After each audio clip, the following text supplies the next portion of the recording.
ఎప్పుడు అంటే నువ్వు ఎప్పుడు జాయిన్ అయినావు నీలపర హాస్పిటల్లో జాయిన్ కావడానికి? అంటే నీకు అక్కడ ఎట్లా అవకాశం వచ్చింది అసలు? నేను మామూలుగా జాబ్ కోసం అని కింగ్ కోటిలో నెంబర్ ఇచ్చేసి వెళ్ళాను.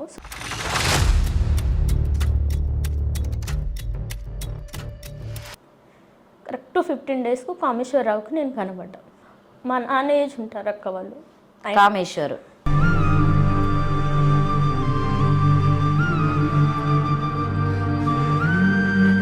ఒక ఆరమ్మ పట్టించుకోరు, ఓ సూపర్నెంట్ పట్టించుకోరు, ఒక యజమాని పట్టించుకోరు.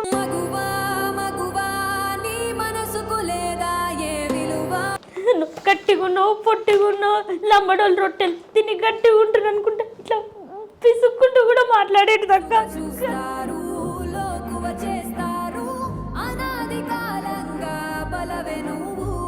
అక్కడ నువ్వు చెప్పే ఇప్పుడు కామేశ్వరికి అవకాశం ఇచ్చినట్టు కాలేదరా అని నేను ఎంత నమ్ముంటే ఆయనకు చెప్పుకొని ఉంటా చెప్పండి ఒకసారి. మా నాన్న లాంటి వాడు అనుకునే కదా నేను చెప్తుంటా. ఫస్ట్ టైము ఇది మన డిసెంబర్ 18కి పేపర్లో ఒకటి వచ్చింది. అంటే లైంగికంగా దాడి ప్రయత్నించిన సూపర్వైజర్ కేసు అని చెప్పేసి చూడ్డానికి తండ్రి ఏజ్ లాగా ఉన్నాడు ఆ అమ్మాయికి. అట్లా అది కరెక్టేనా మేడం చేయడం?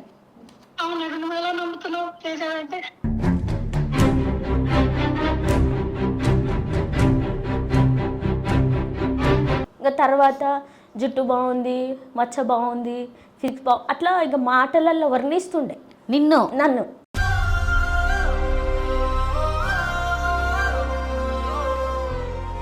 రూమ్లోకి వెళ్ళగానే డోర్ పెట్టేసిండు. పెట్టేసి నువ్వు నేను చెప్పినట్టు విను, నా పక్కలకు రావు, లంబడ నీ బతికెంత, ఎంత అనుకుంటాక యూనిఫామ్ మీదకి వెళ్ళి గుంజుతే ఇంకో ఇప్పటి వరకు కూడా రక్తం ఘాట్లు ఉన్నాయి అక్క.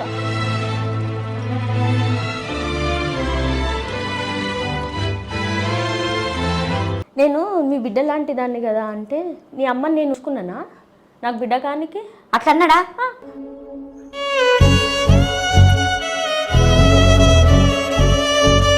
లంబడదానా, నువ్వు ఇక్కడ డ్యూటీ చేస్తావా? నీ బతుక్కు ఈడ పెట్టుకున్న లంబడికెవడు నేను?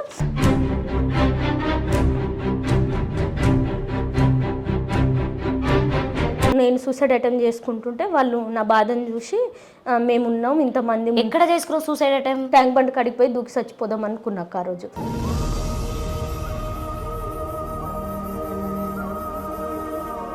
మా లంబడాయన వచ్చి బేబీ ఎన్ఐసిలో ఉంటే చూడ్డానికి వచ్చారు. శ్రీకాంత్ అనే సూపర్వైజరు, కామేశ్వరరావు ఇద్దరు సెక్యూరిటీలు ఆయనను అక్కడి నుంచి నన్ను హరెస్ట్ చేసే రూమ్ దగ్గరకు తీసుకొని వచ్చి కొట్టిర్రక్క.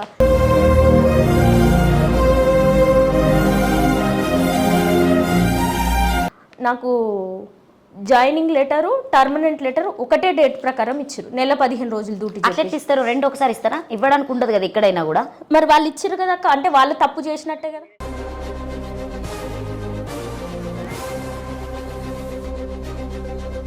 బీర్ సీసాలతోటి డోర్లకు వెళ్ళి కొడితే ఇనుప డోర్ల సందులకి వెళ్ళి లోపల పడుతున్నాయి. మీ రూమ్కి వచ్చే కొట్టిరా? మా రూమ్లోకి వచ్చి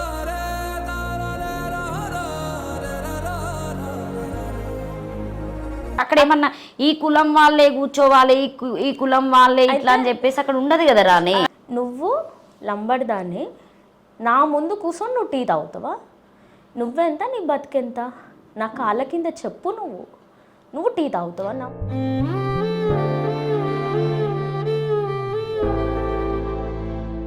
నమస్తే, నేను మీ anchor Lavanya. Welcome to Shiva studios. ప్రస్తుతం ఈరోజు అయితే నేను తీసుకొచ్చినటువంటి సబ్జెక్ట్ అయితే దాదాపుగా అమ్మాయిలకు సంబంధించినటువంటిది ఏంటండి. ఎందుకంటే మనం అందరము ఏదో ఒక సిచ్యువేషన్లో జాబ్ ఖచ్చితంగా చేయవలసి వస్తుంది. ఎందుకంటే మన ఫ్యామిలీ పరంగానే కావచ్చు, మనం చదువుకున్నటువంటి చదువుకు విలువనిచ్చైనా కావచ్చు.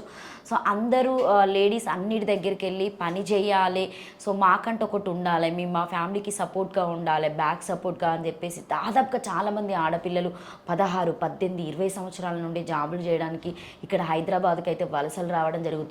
కానీ ఇక్కడున్న సిచ్యువేషన్స్ అయితే చాలా దరిద్రంగా ఉన్నాయి. అంటే నా వరకైతే నేను వినడం వరకు దాదాపుగా చాలా జరిగినాయి. ఈరోజు నా దగ్గరికి వచ్చినటువంటి రాణి సిచ్యువేషన్ కూడా అదే. సో ఇప్పుడు నీలపర హాస్పిటల్ అంటే తెలియని వాళ్ళు ఎవరూ లేదండి. చుట్టుపక్కల ఉన్నటువంటి హైదరాబాద్ చుట్టుపక్కల ఏవైతే ఉన్నా, సో అటు తెలంగాణ అయినా కావచ్చు, ఆంధ్ర అయినా కావచ్చు, సో అది ఒక one of the government hospital. అక్కడ అంటే మనము హాస్పిటల్ అనగానే అందరికీ దేవాలయం గుర్తుకొస్తుంది. డాక్టర్స్ అన్న వాళ్ళు దేవుడితో సమానము. ఒక మనిషి చనిపోయినప్పుడు పోరాడుతుంటే వాళ్ళని బతికిచ్చేటువంటిది ఒక డాక్టర్ అని చెప్పేసి ఆయనకి ఇచ్చే అంటే వాల్యూ దేవుడితో సమానంగా కొలుస్తాం. అట్లాంటిది రాణి బతుకు తెరువు కోసం ఇక్కడికి వచ్చి ఆ నీలపూర్ హాస్పిటల్లో తను ఒక జాబు ఏదో ఆమె 10వ తరగతి చదివినా కూడా దాంతో అమ్మాయి అక్కడ జాబ్ సంపాదించుకోవడం జరిగింది. కానీ అక్కడైతే ఆమెకి దాదాపుగా చాలా వరకు ఫిజికల్ హరాస్మెంట్ జరిగింది. సో నాలాంటి దాదాపుగా చాలామంది అమ్మాయిలు ఉన్నారు, అయినా ఎవరు ముందుకు రాలేకపోతున్నారు అని చెప్పేసి అయితే తను ఈరోజు ముందుకు రావడానికి తన వెనుక చాలా విషాద గాథ ఉందండి. ఇదైతే మీకు పర్టికులర్గా ఈ వీడియో చాలా క్లియర్గా చూస్తే తెలుస్తుంది. ఈ అమ్మాయికి మీరు సపోర్ట్ చేయండి. ఈ అమ్మాయికి ఇద్దరు పిల్లలు కూడా ఉన్నారు. ఈరోజు మీడియా ముందుకు వచ్చిందంటే ఎంత బాధ ఉంటే మీడియా ముందుకు వస్తుందో మీరు అందరూ అర్థం చేసుకోవాలి. రాణి నమస్తే. నమస్తే మేడం. ఎట్లున్నావు? ఇప్పుడు అంతా ఓకేనా? నడుస్తున్నాయి మేడం కేసులు ఇట్లా. ఎప్పుడు అంటే నువ్వు ఎప్పుడు జాయిన్ అయినావు నీలపూర్ హాస్పిటల్లో జాయిన్ కావడానికి? అంటే నీకు అక్కడ ఎట్లా అవకాశం వచ్చింది అసలు అందులో? మేడం నా పేరు రాణి. నేను అనాథాశ్రమంలో పెరిగాను. నా అసలు పేరు నూనావత్ శారద. నాకు పేరెంట్స్ లేరు. చిన్నప్పటి నుండే లేరా పేరెంట్స్? చిన్నప్పటి నుంచే లేరు మేడం. మాది ములుగు దగ్గర దేవగిరిపట్నం దగ్గర నన్స్ హాస్టల్ ఉంటుంది. నన్స్ హాస్టల్ ఉంటుంది. అందులో పెరిగాం మేము. నా హస్బెండ్ అక్కడే కార్ డ్రైవింగ్ చేస్తుంటే నాకంటే ఒక ఫ్యామిలీ దొరుకుతుంది అన్నట్టు నేను ఆయనను పెళ్లి చేసుకున్నాను. నన్ను తను బాగా హ్యాపీగా చూసుకున్నారు. నాకు 2 పిల్లలు, ఒక పాప ఒక బాబు. ఏ సంవత్సరంలో అయింది రాణి పెళ్లి? నాది 2012లో అయింది. 2012లో అయింది. ఇప్పుడు 2 పిల్లలు. 2 పిల్లలు. ఎంత ఏజ్ ఉంటారు పిల్లలు? పాప వచ్చేసి 9 ఇయర్స్ ఉంటుంది మేడం. బాబు 10 ఇయర్స్ ఉంటారు. 10 years. పాప 8 ఇయర్స్ ఉంటుంది. బాబు 9 ఇయర్స్ ఉంటారు madam. Okay, 1 year 1 year gap madam. మా హస్బెండ్కి యాక్సిడెంట్ అయింది 2020లో. ఎట్లా? కార్ డ్రైవింగ్ చేస్తుంటేనే అయింది. ఓకే. తను బెడ్గానే ఉంటారు ఇప్పటి వరకు. తనను నా 2 పిల్లల్ని పోషించుకోనికి నేను జాబ్ చేయడానికి బయటకు వచ్చిన. నువ్వు ఎంత చదువుకున్నావు రాని? నేను 10th కానీ ఎగ్జామ్ రాయలేదు మేడం. 9th వరకు అయితే ఉంది నా దగ్గర. 9th వరకు సర్టిఫికేట్స్ ఉన్నాయి నీ దగ్గర? సో వాటితోనే ఇప్పుడు నువ్వు ఇందులో జాయిన్ అయినావు? ఇందులో ఓపెన్ డిగ్రీ ఏమైనా రాసావా? నేనేం రాయలేదు మేడం. నాకు అంత స్తోమత లేదు. అది కాకుండా నాకు అంత సపోర్ట్ చేసే వాళ్ళు మీ ఆయనకి యాక్సిడెంట్ అయ్యేంత వరకు రాణి లైఫ్ బానే ఉంది, ఏం సమస్య లేదు? ఏం లేదు మేడం. తను కష్టం చేసి పెడుతుండేవాడు. నేను నా పిల్లలు 2ని చూసుకుంటూ ఇంట్లోనే ఉండేదాన్ని. తనకు అట్లా అయినాకనే నేను బయటికి వెళ్ళడం జరిగింది. అరేంజ్ మ్యారేజా లవ్ మ్యారేజా? మాది తను వచ్చేసి గౌడ్స్ బీసీ, నేను ఎస్టీ. ఆయన ఇష్టపడే చేసుకున్నారు మేడం. ఓకే. అంటే అప్పుడు ఏం క్యాస్ట్ ఫీలింగ్తో ఏం ప్రాబ్లమ్స్? ఎవరు నన్ను మా అత్త కానీ ఎవరికని నన్ను అట్లా ఏం చూడలే. బాగానే చూసుకున్నారు. వాళ్ళ 2 బిడ్డలతో పాటు నన్ను బిడ్డలాగానే చూసుకున్నది. నాకు 2 కాన్పులు వాళ్ళనే చూసుకున్నారు. బాగానే ఉంది. కానీ మా తలరాత సరిగ్గా లేక మేము అనడానికి ఉండదు కదా మేడం. ఇక్కడ హైదరాబాద్లోనే ఉంటారు అత్తయ్య వాళ్ళు కూడా? లేదు మేడం, ఊర్లోనే ఉంటారు, వరంగల్లోనే ఉంటారు. ఇప్పుడు మీ ఆయన ఓకేనా? పిల్లల్ని నిన్ను చూసుకునే అంత ఉందా? లేదు మేడం, నేనే వాళ్ళని చూసుకుంటాను. నువ్వే పని చేస్తే కానీ నేనే గడవదు ఇంకా? లేదు మేడం. పిల్లలకు నానైనా అమ్మాయినా నేనే, ఆయనకు కూడా అమ్మాయినా నానైనా నేనే. అంటే లేస్ అయిన పని ఆయన చేసుకోగలుగుతాడా రాని? చిన్నపిల్లల్లాగా మేడం ఏం చేసుకోలేరు, మనమే చేసి పెట్టాలి. ఇప్పుడు ఆయనకి తినడము, స్నానం చేయించడం ప్రతిదీ మీరే? అన్నీ నేనే. ఇప్పుడు నువ్వు హాస్పిటల్కి వచ్చినప్పుడు ఆయన ఎవరు చూసుకునేది మరి? ఆయన మామూలుగా వంట చేసి పెట్టి వస్తుండే. కొంచెం పిల్లలు నేను మళ్ళీ ఇంటికి వచ్చినాక స్కూల్ నుంచి వచ్చాక పిల్లలు చూస్తుండే. అప్పటి వరకు ఇక బెడ్లో పడుకొని చూడడం? బెడ్లో టీవీ పెట్టుకోవడం అట్లాంటివి చూస్తాడా? టీవీ ఏం లేదు మేడం, మామూలుగానే పడుకుంటాడు, ఎవరిని అనడు. అంటే బయటికి రావాలంటే ఇట్లా ఆయన ఏం బయటికి కూడా ఏం రాడే. అసలు కిందికి దిగాడు ఆయన బెడ్లోకి వెళ్ళి? దిగుతాడు, చేతుల సపోర్ట్ తోటే దిగుతారు. కానీ నేను అంత ఏం చూడకపోతుండే. నా లవ్ మ్యారేజ్ అన్నప్పుడు అప్పుడు బాగా చూసుకున్నాడు అని ఒక దాని పొద్దారా అని? ఇంకా అలా అని కూడా కాదు మేడం, ఇప్పుడు చేసుకున్నాం, 2 పిల్లలు అయ్యారు, చూసుకున్నంత ఆయన బాగున్నప్పుడు మనల్ని బాగా చూసుకున్నారు. ఇప్పుడు ఆయనకు అట్లయిందని మనం వదిలేలేం కదా. ఆ రోజు కూడా నేను అట్లుంటే తను వదిలేసేవాడా? కాదు కదా. మన కుటుంబం కట్టుకున్నాడు, ఎంతైనా ఎట్లున్నా మనం యాక్సెప్ట్ చేయాల్సిందే. చిన్నప్పటి నుండి అనాథాశ్రయంలోనే వెలిగినావు నువ్వు? ఇంకా చిన్నప్పటి నుంచి అక్కడే పెరిగాను మేడం. నీకు చుట్టాలు ఎవ్వరు వచ్చిపోవడం, పలకరించడం ఎవ్వరు లేరు? ఫస్ట్ నుంచి కూడా ఎవరు లేరు. ఉన్నారంట కానీ వాళ్ళు ఏం రారు మేడం. ఎవరు ఎందుకు వస్తారు మేడం? మేము బరువు వాళ్ళకు. ఎవరైనా ఒకరోజు అన్నం అంటే పెడతారు, ఎప్పటికైతే పెట్టరు వాళ్ళు. ఇప్పుడు ఈ నీలోఫర్ హాస్పిటల్లో ఏ ఇయర్ జాయిన్ అయినావు నువ్వు? నేను అంటే ఎవరన్నా జాయిన్ చేయించారా నిన్ను? లేదు మేడం, నేను మామూలుగా జాబ్ కోసం అని కింగ్ కోటిలో నెంబర్ ఇచ్చేసి వెళ్ళాను సువర్ణ మేడంకి. ఆమె వేకెన్సీ ఉందని కాల్ చేస్తే నీమ్స్లో సెక్యూరిటీ జాబ్స్ పడ్డాయి. పడితే అక్కడికి వెళ్ళాను. అక్కడ కృష్ణ సార్ను వీరబాబు సార్ అని ఇద్దరు సార్ వాళ్ళు ఉన్నారు. మా డీటెయిల్స్ ఇచ్చాము, వాళ్ళు డ్యూటీలోకి తీసుకున్నారు. తీసుకున్నప్పుడు ఆ రోజు నేను చెప్పాను, సార్ నా పొజిషన్ కొంచెం బాగాలేదు, నా ఇంట్లో ఇట్లా పేషెంట్ ఉన్నారు, నేను చేసుకొని రానికి 5-10 నిమిషాలు లేట్ అవుతుందంటే సరే అని చెప్పారు ఫస్ట్. తర్వాత తెల్లారి నుంచి డ్యూటీ చేసుకున్నాను. 2 రోజులు 3 రోజులు అయింది. నేను ఉండేది సహారా వనస్థలిపూర్, ఎల్బీ నగర్ ఏరియా కిందకి వస్తుంది. అక్కడ నుంచి పంజగుట్టకు బస్సులు తక్కువ, లకడికప్పుల వరకు అయితే దొరుకుతాయి, మన మైదీపట్నం కానీ ఏదో ఒకటి అయితే దొరుకుతుంది. ఇక్కడికి నీమ్స్కి రావడానికి రూట్ వేరని తెలియదు నాకు. 2 రోజులు లేట్ అయింది. ఇష్టం వచ్చినట్టు అన్నారు, లేటుగా వస్తావా, చేయనికి వచ్చినా దేనికి వచ్చినావా అది ఇది అని అన్నారు. ఎప్పుడు నువ్వు జాయిన్ అయ్యి ఎన్ని రోజులు? 2023లో. 2023లో జూన్లో. ఓకే. ఇప్పుడు చెప్పాను, నా పొజిషన్ సరిగ్గా లేదు సార్, నేను బస్సులు దొరకట్లేదు చేసుకొని రావడానికి. మళ్ళీ నాకు అక్కడ నుంచి వాకబుల్ ఉంటుంది అక్క, 1 కిలోమీటర్ నడవాలి, ఆటోస్ ఇట్లా ఏమి ఇంటి దగ్గర నుండి. చెప్పినాక అయ్యో సరే అమ్మా, నీకు లకడి కప్పుల వరకు అయితే ఏదో ఒకటి దొరుకుతుంది అంటున్నావు కదా, నువ్వు నీలోఫర్కి వెళ్ళు, నేను చెప్పిన అడే చేసుకో అని అన్నారు. నేను వెళ్ళాను. ఆడ యూనిఫామ్కు 1000 రూపాయలు కట్టి యూనిఫామ్ తీసుకున్నాను, డ్యూటీలోకి జాయిన్ అయ్యాను. నాతో పాటు చాలామంది జాయిన్ అయ్యారు. ఇప్పుడు ఆ డ్యూటీలో జాయిన్ అయిన తర్వాత రాని నువ్వేమైనా డబ్బులు కట్టినావా, లేకపోతే జనరల్గా నీ సర్టిఫికేట్ చూసి ఇవ్వడమా? అవుట్ సోర్స్ అంటున్నావు కాబట్టి ఖచ్చితంగా కాంట్రాక్టర్ బేస్. ఇది అవుట్ సోర్సింగ్ కాదక్క, ఇది కాంట్రాక్టర్ బేస్, ఖచ్చితంగా డబ్బులు కట్టాలి. డబ్బులు మేము ఎవరికి ఏం కట్టలేదు అప్పుడు. అనేసి ఏం చేసినా పోయినా డ్యూటీ జాయిన్ చేసుకున్నారు. డ్యూటీ చేసుకున్నా. కరెక్ట్ 15 డేస్కు కామేశ్వరరావుకి నేను కనబడ్డా. అప్పటిదాకా ఆయన ఉన్నాడు నీకంటే ముందు నుండే? నాకంటే ముందు నుంచి ఉన్నారు. ఓకే. ఆ నీలోఫర్లో ఏం జరుగుతుంది అనేది మనకేం తెలియదు. ఇక నీ పని నువ్వు వెళ్ళిపోతూనే వస్తున్నావు అంతవరకు, నీకు 15 రోజుల వరకు నీకు ఎవరు తెలియదు, ఎవరు తెలియదు. అయినా ఎవరితోటి మనం మాట్లాడడానికి ఉండదు కూడా. నేను ఇందులో అంటే నీకు అక్కడ ఎల్బీ నగర్ ఏరియాలో లేవని అంటారేమో, కానీ ప్రైవేట్ హాస్పిటల్లో 12 అవర్స్ డ్యూటీ ఉంటుంది అక్క. అవును. ఇప్పుడు నేను 12 అవర్స్ చేసుకొని ఇక్కడే ఉంటే నా హస్బెండ్ నా పిల్లల్ని ఎవరు చూస్తారు? ఇదైతే 8 అవర్సే. నేను తొందర చేసుకొని వెళ్ళి ఆయనను చూసుకోవచ్చు అన్న ఒక్క ఆశ అనేసి వెళ్ళాను. వెళ్ళాక మా నాన్న ఏజ్ ఉంటారు అక్క వాళ్ళు, కామేశ్వర్ మా నాన్న ఏజ్ ఉంటారు. పిలిచి అందరినీ డీటెయిల్స్ అడుగుతుంటే నేను చెప్పిన, నేను ఏమని చెప్పినా అంటే నా బాధ ఆయన అర్థం చేసుకుంటారు, నా సిచ్యువేషన్ ఏందో ఆయన అర్థం చేసుకుంటారు.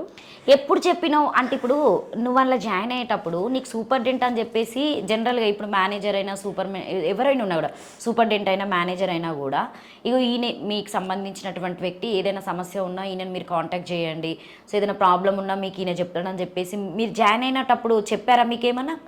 అట్లా ఏం చెప్పారు అక్క, జస్ట్ నువ్వు జాయిన్ అయిపోయినా నీ పని నువ్వు చేసుకుంటున్నావు అంతే. నా పని నేను చేసుకుంటాను. 15 రోజులకి ఈయన పిలిచిండు.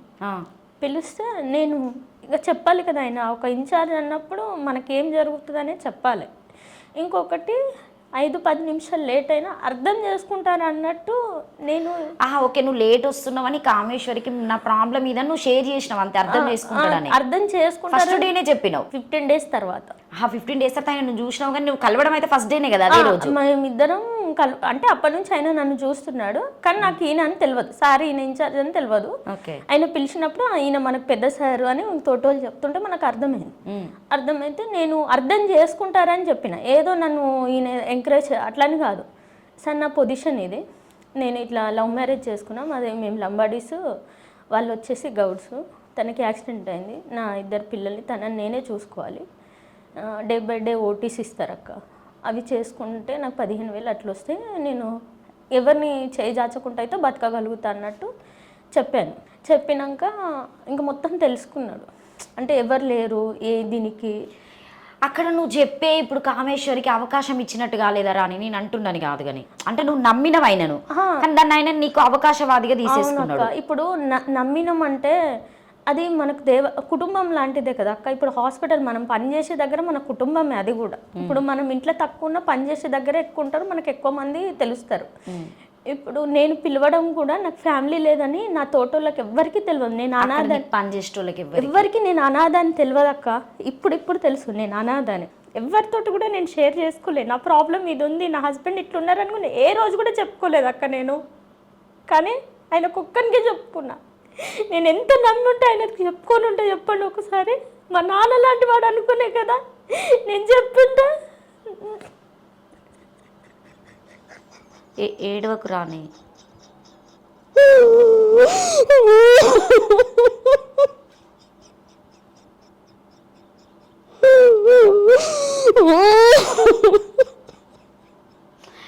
ఏడవకు రాని, దీనికి ఏదో ఒక పరిష్కారం అయితే ఉంటుంది. నేను చెప్పడం నా తప్పు కాదక్క. నాది అవకాశం తీసుకోవడం అంటే అది ఆయన తప్పు. నేను చెప్పడం నా తప్పే కాదక్క. నేను చెప్పిన ఏమని అంటే రాని, నేను ఎందుకు అడుగుతున్నా అంటే ఒక ఆడపిల్ల ఎట్లా దొరుకుతుందనే చూసేటోళ్ళే ఉన్నారు ఇప్పుడు ఉన్నటువంటి సమాజం. నీకు తెలియంది ఏం లేదు నాకు. కానీ ఇప్పుడు మనకు తెలియదు అక్క. ఆడవాళ్ళు అందరు మంచోళ్ళని నేను అన్నక్క, ఆడవాళ్ళు అందరు చెడ్డోళ్ళు నేను అన్న. మొగోళ్ళు కూడా ఇప్పుడు ఆయన ఒక్కడే నాతో అట్లే చేసిండు. మిగతా వాళ్ళు ఎవరు లేరు, ఎవ్వరు కూడా అక్క. ఏ డాక్టర్ కానీ ఆఖరికి సూపరింటెండెంట్ సార్ కానీ తోటి పనిచేసే అబ్బాయిలు కూడా ఎవరు నాతో అట్లా లేరు. నేను అన్న అంటే అన్నలాగానే యాక్సెప్ట్ చేసారు, తమ్ముడు అంటే తమ్ముడులాగానే నన్ను చూసుకున్నారు, మామయ్య అంటే మామయ్య లాగానే చూసుకున్నారు. నాకు ఎవరు లేరని నేను ఇక్కడ బంధుత్వాలు వెతుక్కున్నా అక్క. నేను చెప్పిన ఆయనకు ఏమని, ఇది సార్ నా పొజిషను, అర్థం చేసుకోండి అని చెప్పిన. ఆయన ఏం చేసిండు, దీనికి ఎవ్వరు లేరు, ఉండేది నా ఏరియానే, ఇది ఎవరితో చెప్పుకోవడానికి లేదు. ఇప్పుడు మా నాన్న ఉంటే నేను చెప్పుకునేదాన్ని అక్క. నానేంది, మీ హస్బెండ్ మంచిగా ఉన్నా కూడా ఆయన సపోర్ట్ ఉండేది కదా. లేకపోతే నాకు అన్నో తమ్ముడు నాకు ఈ ప్రాబ్లం ఉంది రా అని చెప్పుకునేదాన్ని. కానీ నాకు ఎవ్వరు లేరు. నా కడుపులో పుట్టిన పిల్లోడు కూడా చిన్నోడే. వాళ్ళకి నేను ఏమని చెప్పుకోను అని నేను అనుకున్నా. నా డీటెయిల్స్ ఆయనకి ఇచ్చేసినాక మళ్ళీ డ్యూటీ చేసుకున్నా. ఇచ్చినాక 15 రోజుల నుంచి నేను చెప్పినట్టు వినాలి, వినకపోతే బాగుండదు, నేను చెప్పినట్టు వినాలి, నువ్వు వినకపోతే అది అంటే చెప్పినట్టు వినాలి అంటే ఏ విధంగా వినాలి మనకు తెలియదు కదా అక్క డ్యూటీ గురించి. నేను వేరే వాళ్ళని అడిగిన, అక్క చెప్పినట్టు వినాలి అంటుండు అంటే నువ్వు కొత్తగా వచ్చినావు కదరా, నీకు డ్యూటీ గురించి తెలియదేమో అట్లా ఏమో అవును అని మేము అనుకున్నాం అక్క. అనుకున్న తర్వాత ఇంకా రోజుకు బిహేవియర్ చేంజ్ అవుతుంది ఆయనది. బిహేవియర్ చాలా తేడాగా అనిపిస్తుంది. అప్పటికి నీ ఫోన్ నెంబర్ ఇచ్చావు ఆయనకి? మామూలు ఫస్ట్ జాయిన్ అయ్యేటప్పుడే నెంబర్ తీసుకున్నా. అంటే పర్సనల్గా నేను ఏం నెంబర్ అడగడం ఇట్లా మాట్లాడుతున్నావు. ఇప్పుడు నువ్వు ఆ డే చెప్పినప్పటి నుండి ఆయన చేంజెస్ అవుతున్నాయి అంటున్నావు కదా, ఆ టైంలో నీకు ఏమైనా ఫోన్లు చేయడం, మాట్లాడము, ఏదైనా నైట్ టైం కాల్స్ ఇట్లాంటిది ఏం చేయలేదు? ఏం చేయలేదు అక్క. నాకు ఆ హాస్పిటల్లో ఫోన్లు చెయ్యరు. ఎందుకు చేయరంటే మనం రికార్డ్ చేస్తాం, మనం ఏదైనా చేస్తాం అన్నట్టు వేరే అక్కది కొంచెం ఇష్యూ అయి ఉండే, ఇట్లా రికార్డ్ చేసి అప్పటికి ఇష్యూస్ ఉన్నాయి, అందులో ఇష్యూస్ ఉన్నాయి, చాలా ఇష్యూస్ ఉన్నాయి. ఇంకా అవి బయట ఇట్లా రికార్డ్ చేసి వినిపించడం, మళ్ళీ వాళ్ళు పిఎస్ దాకా వెళ్ళడం అవి జరిగినాయి అన్నట్టు. అంటే కామేశ్వర్కే జరిగినాయా, వేరే ఇంకెవరికైనా జరిగిందో నాకు తెలియదు. కానీ ఈ రికార్డ్స్ ఏవైతే జరిగినాయి, జరిగినాక అప్పటి నుంచి ఎవరికి ఫోన్ చేయరు. ఇక ఈయన హరాస్మెంట్, ఇప్పుడు ఈయన ఏంది అక్కడ అధికారి. ఒకవేళ ఈయన నన్ను పిలిచిన ఒక ఇన్ఛార్జ్ లాగానే వేరే వాళ్ళకి కనిపించేటోళ్ళకి అట్లా కనిపిస్తుంది. కానీ అది నాకు మాత్రమే తెలుసు ఆయన ఏ రకంగా చూస్తున్నాడు. రూమ్లోకి పిలిచి మాట్లాడేటోడా? ఏదైనా అందరి మధ్యలో ఏం మాట్లాడేది కాదు, అందరి మధ్యలో మంచిగా ఉండేటోడా? అందరితో ఎవరితోటి అంటే అందరి ముందు ఆయన నిజస్వరూపం తెలియదు. కానీ ఇప్పుడు నేను నాతోటి ఎట్లా నడుస్తాడో నాకు తెలుసు, ఇంకొక ఆమెతోటి ఎట్లుంటాడో ఆమెకు తెలుసు. కానీ మేము చెప్పుకోలేకపోతుండే. నాతోటి ఇట్లా మాట్లాడిండంటే మా డ్యూటీలు ఆపుతారేమో, శాలరీస్ ఇవ్వరేమో. డ్యూటీస్ కూడా ఆపేదని? డ్యూటీస్ కూడా ఆపేవాళ్ళక్క. ఆ రైట్స్ ఆయనకు ఉంటాయి, డ్యూటీస్ ఆపే రైట్స్. ఇప్పుడు ఇన్ఛార్జ్ అన్నప్పుడు ఆయన చెప్పిందే యజమాన్యం వింటుంది. అట్లా లొంగిపోయి పని చేయడం అనేది కరెక్ట్ కాదు కదా. అసలు ఎందుకు లొంగాలక్క వాళ్ళకు? ఎందుకు లొంగాలి? మేము కష్టం చేస్తున్నాం, మా కంపెనీ జీతం ఇస్తుంది. ఉట్టిగా అయితే ఎవరు వాళ్ళ ఇళ్ళకి వెళ్ళి అయితే ఫ్రీగా అయితే ఏమి ఇస్తలేరు. ఇంకొకటి మేము ఎక్స్ట్రా ఏమి అడుగుతలేము, మా కష్టానికి మేము అడుగుతున్నాం. అట్లాంటప్పుడు ఈయన చెప్పినట్టు ఎందుకు వినాలి? అవునా కదా? అప్పటి వరకు నాకు ఐడియా రాలేదు. ఇంకా తర్వాత జుట్టు బాగుంది, మచ్చ బాగుంది, ఫిక్స్ అట్లా ఇక మాటలలో వర్ణిస్తుండే నన్ను.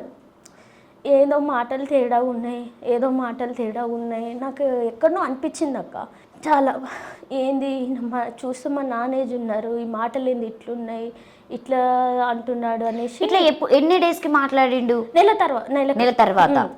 నెల నుంచి ఇక స్టార్ట్ అయింది హరాస్మెంట్. అయిన తర్వాత ఇక నేను వింటలేను అనేసి ఇంకా అట్లింటలేదు ఇట్లింటలేదు అనేసి సడన్లీ దూటాపిండు. అంటే దూటాపడం అంటే బంద్ చేయండి డైరెక్ట్ చెప్తాడా, వేరే ఐడి కార్డు తీసుకొని ఆపేమన్నాడు. ఎందుకు ఆపిండు, దేనికి ఆపిండు అని పోయి అడిగితే ఏం రీజన్ చెప్తలేడు. ఏం రీజన్ చెప్పకపోతే ఇంకా నేను హెడ్ ఆఫీస్ హిమాయత్ నగర్లో ఉంటుంది, అక్కడికి వెళ్ళిన. సాయి కార్తికేయ అని సెక్యూరిటీ ఏజెన్సీ, అక్కడికి వెళ్ళిన. అక్కడ శరత్ సారు ఇంకా వేరే వాళ్ళు ఉన్నారు. ఇప్పుడు ఆయనకు ఫుల్ సపోర్ట్ చేసేది కూడా యాజ్ అ కంపెనీ. వాళ్ళ 2.5 కోట్ల టర్న్ ఓవర్ అవుతుంది. అది నేను ఇంకా తర్వాత చెప్తాక వెళ్ళినాక ఉండి ఏమైందమ్మా అంటే, నేను 9-10 గంటలకు వెళ్ళినాక ఏమైందమ్మా అంటే నేను చెప్పిన, సార్ నా దూటాపారు అంటే నువ్వేమైనా చేసినావా అంటే నేనేం చేయలేదు, ఏం జరిగిందో చేయలేదంటే ఏం జరిగిందో నాకు తెలియదు సార్, నన్ను దూటాపిరు అని చెప్పినాక సార్ ఉండి కామేశ్వర్ని పిలిచారు, కామేష్ని మధుని ఇద్దరిని పిలిచేసి వాళ్ళు లోపల రూమ్లో ఉన్నారు, నేను బయట కూర్చున్నా. పెద్దవాళ్ళు ఏం మాట్లాడతారో మనకు ఐడియా ఉండదు కదా అక్క. ఉండకపోయేసరికల్లా మాట్లాడి నన్ను పిలిచినాక ఏమైందమ్మా అంటే నేను చెయ్యి ఎత్తి చూపించిన, ఈసారే నన్ను దూట ఆపింది సార్ అంటే. ఎందుకు ఆపినావంటే ఇంకా నవ్వుకుంటే చెప్తుండ అన్నట్టు, ఏం రీజన్ చెప్తుండో నాకు తెలియదు, హహహ అనుకుంటా ఇట్లా చేస్తుంది, నవ్వింది, ఐడి కార్డు తిప్పింది అంటే ఐడి కార్డు ఇట్లా టర్న్ చేస్తాం కదా అట్లా తిప్పింది, అది ఇదని చెప్తాడు. అవి రీజన్సా? అవి రీజన్స్, అందుకనే దూట ఆపినమని అన్నాడు. అన్నాక సార్ నేను నిజ స్వరూపం తెలియదు ఎవరికి, వాళ్ళు ఇప్పుడు ఆఫీస్ వాళ్ళు అందరికీ తెలుసు, ఇప్పుడు తెలుసో తెలియదో నాకు తెలియదు అక్క అనేసి అన్నాక సార్కి అర్థమైంది ఏమని, ఈ అమ్మాయిని ఏదో అన్నాడు, ఇది ఇంకా బయటికి వస్తలేదు, ఇంకా వాళ్ళ మనసులో అనుకోవచ్చు, మనకైతే తెలియదు. నువ్వు డ్యూటీ అంటే ఆయన ఏజ్కి నీ ఏజ్కి అమ్మాయి ఏజ్కి తేడా ఉంది, ఎందుకు అమ్మాయితోటి డ్యూటీ చేసుకోపోమ్మా అన్నాడు. నేను వెళ్ళి డ్యూటీ చేసుకునే ముందు అక్కడ ఒక చిన్న సంఘటన జరిగింది అక్క.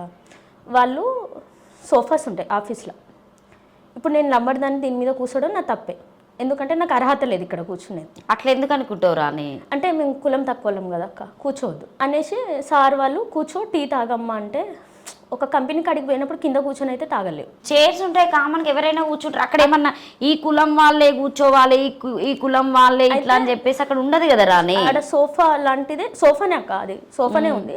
ఆ సోఫా మీద కూర్చొని వాళ్ళతో పాటు నాకు టీ ఇచ్చినాక నేను తాగేసి ఇంటికి వచ్చిన. తెల్లారి డ్యూటీకి వెళ్ళినప్పుడు మళ్ళీ సడన్గా చెప్తుండు, నువ్వు లంబడిదాన్ని నా ముందు కూర్చొని నువ్వు టీ తాగుతావా, నువ్వెంత నీ బతికెంత, నా కాళ్ళ కింద చెప్పు, నువ్వు టీ తాగుతావా నా ముందు. అప్పుడు నువ్వు ఒక్కదానివే ఉన్నావా, అక్కడ ఎవరైనా ఉన్నారా? ఎవరు లేరు అక్క, నేను ఒక్కదాన్నే ఉన్నా.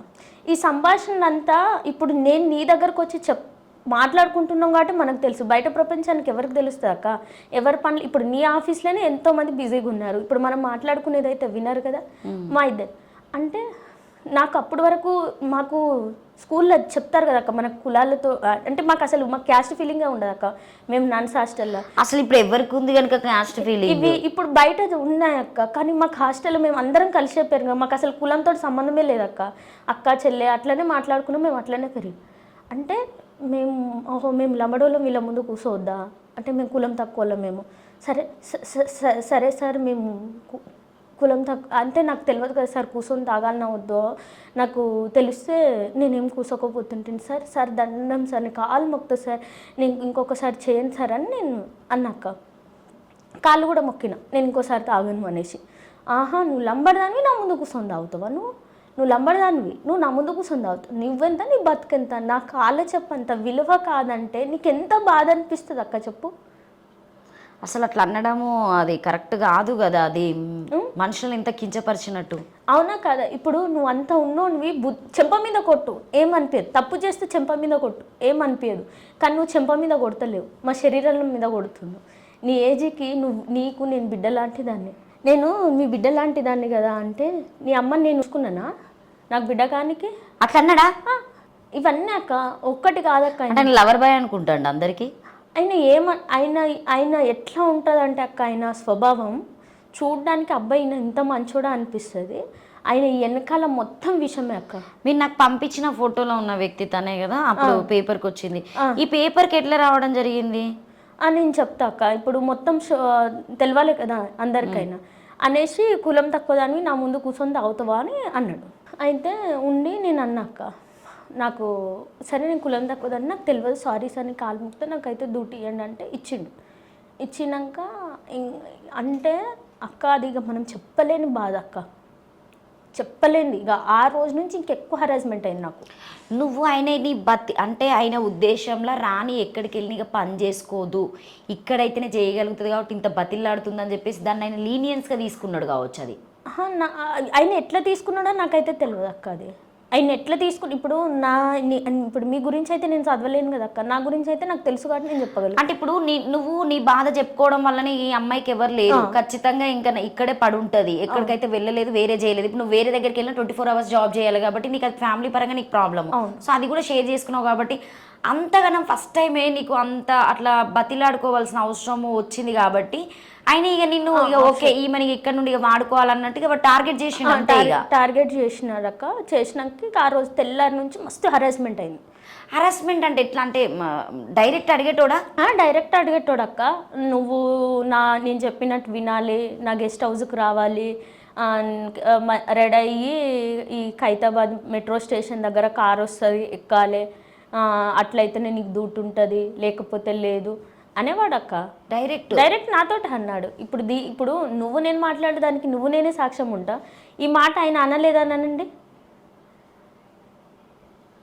ఆయన నా ఆత్మకు నేను సాక్షి, అనలేదని ఆయన ఆత్మకు ఆయన సాక్షి ఉంటాడు. కాదక్క, నాకేం అవసరం అక్క ఆయన అనంది నేను ఎందుకు వచ్చి చెప్తా? ఎవరైనా ఏదైనా అనుభవిస్తేనే ఎవరికైనా తెలుస్తుంది, అది కూడా అంతేనా కాదా? ఇప్పుడు ఆయన ఏందనేది నేను దగ్గరుండి చూసిన, ఆయన వ్యక్తిత్వం చూసిన, ఇప్పుడు అన్నీ చూసినా కాబట్టి నాకు తెలుసు. ఇప్పుడు ఆ రోజు ఆఫీస్ కాడికి పోయి వచ్చిన తెల్లారి నుంచి ఇప్పుడు అది గవర్నమెంట్ హాస్పిటల్, వే ఆఫ్ మంది వస్తారు అక్క పిల్లల్ని చూడడానికి. విజిటింగ్ అవర్స్ ఉంటాయి, ఉండవు, వస్తారు, దూరం నుంచి వస్తారు. వాళ్ళని లోపలికి పంపిస్తే వచ్చి అక్కడ డోర్ దగ్గర నిలబడి ఆయన ఎందుకు పంపినావు అంటే వానికి నీకేం సంబంధం? సరే ఈయన వస్తుండని మనం కాల్ చేసి బయట నిలబెట్టినావు అనుకో, వార్డులో ఉంచకుండా బయట నీకు లైన్ వేయడానికి నిలబెట్టినావా? అట్లా ఈయనతోటి ఎందుకు మాట్లాడినావు, ఆయనతోటి మాట్లాడినావు అంటే నేను చేసేది ఒక సెక్యూరిటీ జాబ్, గేట్ ముందు నిలబడతా, 100 మంది వస్తారు, 100 మందికి నేను నవ్వుకుంటానే సమాధానం చెప్పాలక్క. ఏడుచుకుంటా గదిరించుకుంటా చెప్తే వాళ్ళు వినరు. వచ్చేదే హాస్పిటల్కి వాళ్ళు 100 టెన్షన్లలో వస్తారు, మనం ఎందుకు చెప్తాం? అవునా కదా? ఇంక అట్లా టార్చర్ స్టార్ట్ అయింది. అట్లా ఏది చేసినా ఏలికేస్తే కాలకేస్తాడు, కాలకేస్తే ఏలికేస్తాడు. ఏదైనా సరే ఇప్పుడు మనం ఒక దానికి అడ్జస్ట్మెంట్ అవుతున్నామంటే ఇంకో దానికి చేస్తాడు, ఇంకొక దానికి చేసినామంటే ఇంకొక దానికి. నువ్వు అడ్జస్ట్ అవుతున్నావని నిన్న అక్కడ ఆయన ఇక బంధించినట్టు చేసేసిండు. నా కడుపులో పుట్టిన పిల్లలకు నేను అన్నం పెట్టుకోవాలక్క, నేను బతుకున్నంత వరకు అయితే వాళ్ళని సాధాలి. నాకు చనిపోవడానికి 1 నిమిషం పట్టదక్క. సూసైడ్ అటెంప్ట్ కూడా నేను చేసుకున్నా, కానీ నా పిల్లల ముఖం చూసి నేను ఊరుకున్నాక్క.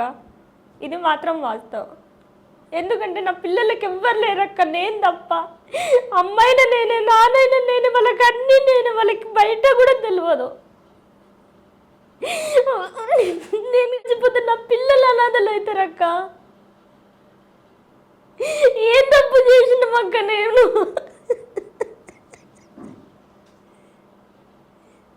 నా బతికిట్లా ఎందుకు నేను తప్పు చేసినా?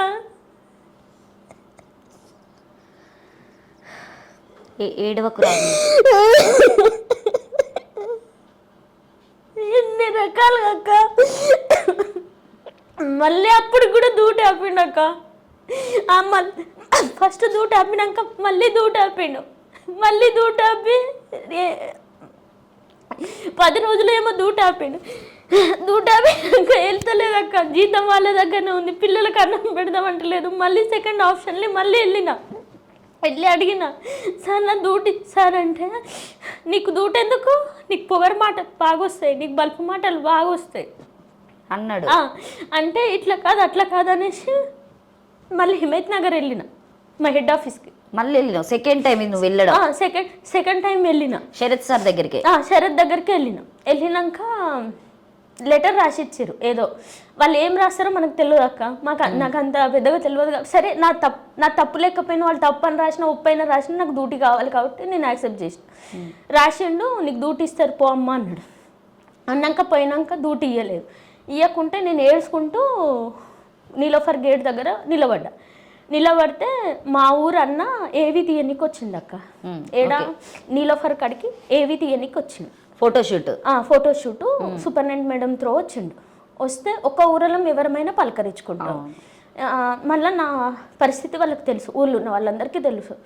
ఏం మా ఈడున్నావు అంటే ఇట్లా డ్యూటీ ఇక్కడనే చేస్తున్నా, సెక్యూరిటీగా చేస్తున్నా అంటే పిల్లలు ఎట్లున్నారు అంటే బాగున్నారంటే ఏమైంది ఏడుస్తున్నావు చెప్పు అని అంటే అప్పటికి ఆలోచించినాక ఫస్ట్ టైం చెప్తేనే నన్ను ఇంత హరెస్ట్ చేసిండు, సెకండ్ టైం మళ్ళీ ఈయనతోటి చెప్తే మళ్ళీ ఎంత హరెస్ట్ చేస్తారో అనేసి ఏం వద్దులే అన్న నడుస్తుంది, నేను ఎట్లనో అట్లా డ్యూటీ ఎక్కుతలే ఏం వద్దు అని అనగానే లేదు నేను మేడంతో మాట్లాడి చెప్తామ్మా, ఏందో చెప్పు నాకు చెప్పు అన్నాడు. చెప్పంగానే అన్న ఇట్లా డ్యూటీ ఆపిండు అన్న, ఒక జీతం లేదు, నా పిల్లల పొజిషన్ సరిగ్గా లేదు, ఏం చేయనన్న చెప్పుకోవడానికి కూడా నాన్న మనుషులు లేరు, ఏడికి పోయి చెప్పాలో కూడా నాకు అర్థమైతే లేదన్నా నేను అన్నాక వదిలే అమ్మ నీకు ఫోన్ చేస్తాను, నేను నెంబర్ ఇస్తే ఫోన్ చేసిండు. కామేశ్వర్ నెంబర్ ఇచ్చారు. ఓకే. ఇస్తే సార్ నేను ఇట్లా ఏవి తీయడానికి వచ్చిన, నేను లక్ష్మణ్ని, నా పేరు అమ్మాయి మా అమ్మాయి మా ఊరు దగ్గరే ఉంటుంది, కొంచెం డ్యూటీలోకి తీసుకోండి సార్, ఏమైనా ఉంటే నేను చూసుకుంటా అని అన్నాడు. అన్న తర్వాత ఆయన రెస్పాన్సిబిలిటీ తీసుకున్నాడు. ఇంకా అంటే అక్కడ ఏం జరుగుతుంది, నేను ఏం జరిగినా మేడంతో మాట్లాడుతా అనుకున్నాక కాకపోతే నేను శరణ్ మేడం తోటి మాట్లాడుతా, సార్ మీరైతే అమ్మాయిని తీసుకోండి అన్నాక సరే లక్ష్మణ్ గారు పంపించండి అన్నాడు. పంపించండి అన్నాక నేను పోయినాక వాడేవాడు నీకు మిండడా వానితో ఫోన్ ఎందుకు చెప్పించినావు అనేసి ఆడ సుధాకర్ సార్ ఉండే, ఇంకొక వేరే సార్ వాళ్ళు కూడా ఉండే. ఆయన ముందటనే టేబుల్ కొట్టుకుంటా దీని బతికెంత ఇదెంత, దీని మూతి రాలగొట్టాలి, దీని చంప వలగొట్టాలి, మెంటల్లానా నువ్వు వానితో నాకు ఫోన్ చెప్పిస్తావా అనేసి అంటనే ఉన్నాడు అక్క, తిడుతూనే ఉన్నాడు ఆయన ముందు. సుధాకర్ సార్ ముందు సుధాకర్ సార్ ముందటనే తిడుతుండు, ఇంక ఇష్టం వచ్చినట్టు అంటనే ఉన్నాడు. నేను ఏడుస్తూనే ఉన్నా. ఇప్పుడు నాకు ఏడుపు తప్ప అక్కడ ఏం చేయడానికి కూడా లేదక్క, ఏడుస్తూనే ఉన్నా. ఇంకా తిట్టిండు అటుపోయిండు అంతనే ఫోన్ వస్తే లేచిపోయినాక మళ్ళీ 2 రోజులు తిరిగిన. మళ్ళీ 2 రోజుల తర్వాత మళ్ళీ బతలాడితే తీసుకున్నాడు జీతం పడ్డాక ఇంకా ఇంత కొట్టినా తిట్టినా ఏ చేసినా ఇంట లేదనేసి బుధగారిచ్చుడు స్టార్ట్ చేసిండు అక్క. నువ్వు మంచిగా ఉండాలి, నేను చెప్పినట్టు ఇంటే నీకు అన్ని రకాలుగా బాగుంటాయి, నువ్వు ఎన్ని రకాలుగా చెప్పినా నేను ఉండను, ఏదైనా సరే అక్క మనకు నచ్చితేనే ఉంటాను, అది అమ్మాయితోటైనా నాన్నతోటైనా ఎవరితోటైనా సరే ఏదైనా సరే మనకు నచ్చకపోతే మాత్రం మనం ఉండం. ఇప్పుడు ఆయన బుధగారిచ్చి చెప్పినా కూడా నేను వినకపోయేసరికల్లా ఇంక ఏం చేసిండు మళ్ళీ అరెస్ట్ చేస్తే నేను అక్కడ ఆర్ఎంఓకి ఫోన్ చేసి. హరాస్మెంట్ అంటే ఫిజికల్గా అంటే మాట్లాడతాడా డైరెక్ట్ అయినా ఏమైనా? డైరెక్ట్ నన్ను పిలిచే మాట్లాడతారు అక్క, ఓల్డ్ బిల్డింగు కన్స్ట్రక్షన్ అవుతుంది నేను ఉన్నప్పుడు, అక్కడ సీసీ కెమెరాలు ఉండవు, మనం ప్రత్యేకంగా మనల్ని పిలిచి మాట్లాడతాడు. అంటే మాట్లాడేటప్పుడు నిన్నేమైనా టచ్ చేయడం జరుగుతుంది? జస్ట్ ఓన్లీ అప్పటి వరకు అయితే ఏం టచ్ చేయలే. అట్లా హరెస్ట్ చేస్తుంటే నేను అక్కడ ఆర్ఎంఓకి ఫోన్ చేసిన. ఎక్కడ అంటే మాకు చాంబర్ దాకా పోయే అవకాశం ఉండదు, సూపరింటెండెంట్ ఆర్ఎంఓలో చాంబర్కి పోవడానికి అవకాశం ఉండదు. నేను ఎట్లా నెంబర్ సంపాదించుకొని ఇలా ఒకసారి ఆర్ఎంఓకి ఫోన్ చేసినప్పుడు ఆయన ఉండి ఇట్లాంటి సిల్లీ రీజన్స్ నాకు చెప్పొద్దు. ఆయన పేరేంటి? ఆయన పేరు ఇక చెప్తే వాళ్ళు ఇదవుతురు, మొన్నదాకా చెప్పిన పర్లేదు, ఎందుకంటే ప్రతి ఒక్కరికి తెలియాలి. తప్పు చేసే వాళ్ళ గురించి నువ్వు చెప్పడానికి వచ్చినప్పుడు ఆయన కరెక్ట్గా చెప్పురా.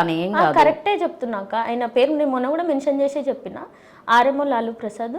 ఆయనకు అప్పుడు నేనెవరో తెలియదు, ఆయన ఆర్ఎంఓ నాకు తెలుసు, నువ్వు హెల్ప్ కోసం ఆయన ఏమనుకున్నాడో నాకు తెలియదు అక్క. ఆయన ఉండి ఇట్లాంటి సిల్లీ రీజన్స్ నాకు చెప్పొద్దు, గివి చెప్పనీకు ఉన్నారా అనేసి అన్నాడు.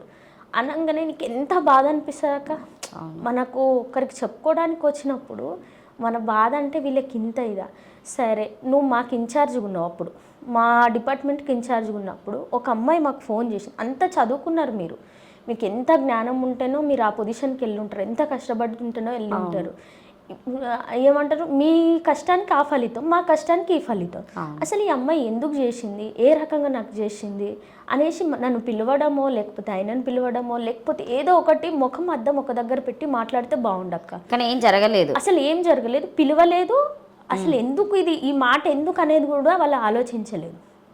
ఆలోచించకపోయేసరికల్లా నేను ఇక మీ ఒకసారి చెప్పుకోవడానికి పోయినప్పుడు మనకి ఇట్లాంటివి జరిగితే ఇంకోసారి ఎవరికి మనం చెప్పుకోలేము. ఉండేసి ఏం చేసినా ఇక ఊరుకున్నాక ఒకరోజు ఇక నడుస్తూనే ఉంది. ఒకరోజు తాగి వచ్చింది బాగా. ఎవరు? కామేశ్వరరావు. హాస్పిటల్కి తాగి వచ్చిండు. హాస్పిటల్కి తాగేసి వచ్చి తాగొచ్చి డ్యూటీ చేస్తారా? ఏమో ఇక వాళ్ళకి చేస్తారు. ఇక మందు బాటిళ్ళు అక్కడ మాకు ఎస్ఓలు. అంటే ఆ రూమ్ లో మీరు చూడడం జరిగిందా, లేకపోతే నేను మీతో మాట్లాడుతున్న వాసన ఆయన కోసం మందు బాటిల్స్ తీసుకొస్తారు అక్క. ఈ సెక్యూరిటీ పిల్లలు తీసుకొస్తారు, ఎస్ఓలు తీసుకొస్తారు, మందు బాటిల్స్ తీసుకొస్తారు. రిటైర్ ఆర్మీస్ మాకు ఎస్ఓగా ఉంటారు, వాళ్ళు మందు బాటిల్స్ తీసుకొని వస్తారు. వాళ్ళు ప్రత్యేకంగా చూసావా అవి? నేను ప్రత్యేకంగా కూడా చూసిన. ఎందుకంటే రేపు మళ్ళీ మేము అడిగినా కూడా సో కంపల్సరీగా చెప్పే అంత ఉండాలి. ఆయన తాగుతాడు, ఆయనతో తాగే వాళ్ళు కూడా ఉన్నారు. అదే సెక్యూరిటీ సూపర్వైజర్లతో కూర్చొని తాగుతాడు. అదే మీ సెక్యూరిటీ రూమ్ బయట అక్కడ డ్యూటీ పని చేసేటోళ్ళు ఆయనకు రైట్ హ్యాండ్ లెఫ్ట్ హ్యాండర్స్ లాగా ఉంటారు కదా, ఆయన కింద జాబ్ చేసేటోళ్ళు. రాని కాదు. ఇప్పుడు నేను అడిగేది ఏంటంటే, ఇప్పుడు మీరు ఏదైతే నిలఫర్ హాస్పిటల్లో మీకు ఒక రూమ్, సెక్యూరిటీ వాళ్ళకి ఒక రూమ్ అనేది రూమ్ లో ఏం తాగలే, బయటనే తాగేసి వచ్చారు. కాకపోతే మందు వీళ్ళు తీసుకొస్తే బండ్లో పెట్టుకుని వెళ్ళి తాగుతాడు బయటనే. హాస్పిటల్ ఏం తాగడు, హాస్పిటల్ ఏం చేయలేదు. కానీ ఆ రోజు తాగొచ్చారు అక్క. తాగొచ్చి నేను పైన యూనిట్లలో డ్యూటీ చేస్తున్నా. ఒక పిల్లతోటి నన్ను పిలిపించాడు, శ్యామల అనే పిల్లతోటి నన్ను పిలిపించాడు. అప్పటికి నాకు భయంతో నేను వెళ్ళినక్క. ఏమని మామూలుగా నడుచుకుంటూ వస్తుంటే మళ్ళీ ఏదో జరిగేటట్టుంది, ఏంది ఈయనతోటి, నాకు ఇంట్లో సరిగ్గా లేదు, అట్లా నేను బయట చెప్పుకుంటే బయట వాళ్ళు వేరే రకంగా చూస్తారు, ఈయన టార్చర్ రోజు రోజుకు నాకు ఎక్కువైపోతుంది, ఏంది నేను సావాలన్నా నేను బతకాలన్నా, ఏంది నా బతుకు, నేను నా కష్టాన్ని నమ్ముకుంటే నన్ను కష్టం చేసుకునేటట్లేదు అనేసి నా మనసులో నేను భయపడుకుంటా వస్తూనే ఉన్నాక వస్తుంటే ఉన్నాక ఫస్ట్ రూమ్కు 2 డోర్స్ ఉంటాయి. ఒక డోర్ పెట్టేసి ఉంది ఆల్రెడీ, ఇంకో డోర్ పెడుతుండు. అయితే నేను ఇటు రూమ్లోకి వెళ్ళగానే డోర్ పెట్టేసిండు. ఒక్కడే ఉన్నాడు రూమ్? ఒక్కరే ఉన్నారు. కరెక్ట్ మధ్యాహ్నం టైంలో ఆ అమ్మాయిది మార్నింగ్ డ్యూటీ, వాళ్ళు పొద్దున్న నుంచి 2 గంటలకు చేసి వాళ్ళు వెళ్ళిపోతారు, మేము 2 గంటలకు ఎక్కి ఉంటాం. అయితే ఏం చేసిండో, నేను రూమ్లోకి వెళ్ళంగానే కరెక్ట్ ఎగ్జాక్ట్లీ 3 అవుతుంది. ఆ టైంలో అందరు రౌండ్స్కి వెళ్ళిపోతారు. ఆ డ్యూటీల టైంలో ఎవరు ఉంటారు? ఆయనకి ఎప్పుడు ఏముండేది వాతావరణం ఆయనకు ఆల్రెడీ తెలుసు. అదే టైంలో నేను పిలిచినాక నేనేమనుకున్నా అంటే ఇటు డోర్ పెట్టి ఇటు డోర్ తీస్తాడేమో అనుకున్నాను. 2 పెట్టేసి నువ్వు నేను చెప్పినట్టు నా పక్కలకు రావు, లంబడి నీ బతికెంత, ఎంత అనుకుంటాక యూనిఫామ్ మీదకి వెళ్ళి గుంజితే ఇంకో ఇప్పటి వరకు కూడా రక్తం ఘాట్లు ఉన్నాయి అక్క. నేను ఏం తప్పు చేసినాను అక్క? ఆయనకు నాలాంటి బిడ్డ లేదా చెప్పండి? డైరెక్ట్ ఎక్కిండా? డైరెక్ట్ అక్క, ఇంకో కొట్టుకుంటా. నేను ఎవరికి ఒక ఆర్ఎంఓ పట్టించుకోరు, ఓ సూపర్నెంట్ పట్టించుకోరు, ఒక యజమాని పట్టించుకోరు. మాలాంటి పిల్లలు వాళ్ళకి లేరా అక్క? మాలాంటి పిల్లలు లేకపోయినా సరే వాళ్ళంటే అక్క చెల్లెలన్నా లేరా?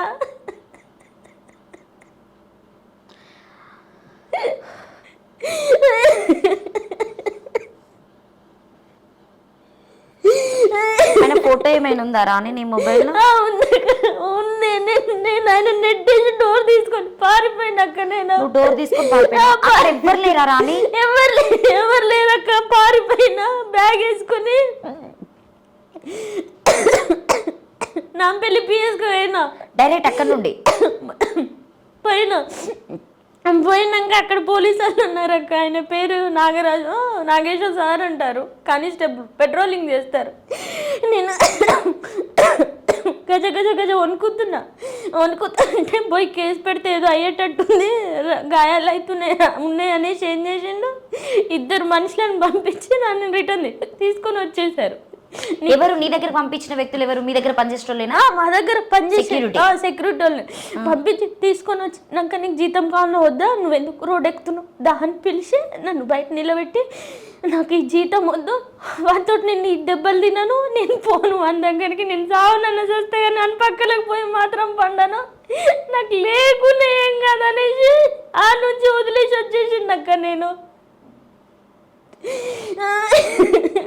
నన్ను అట్లా చేస్తుంటే వేరే ఆమె నన్ను రూమ్లో హరాస్ చేస్తుంటే వేరే ఆమె కిటికీలకి వెళ్ళి చూసి ఇది పేపర్కి వచ్చినాక నాకు ఫోన్ చేసి చెప్పింది అక్క నీకు హరాస్ చేస్తుంటే నేను చూసిన, నేను చెప్తా నీకు ఏడికన్నా వచ్చా అని చెప్పింది.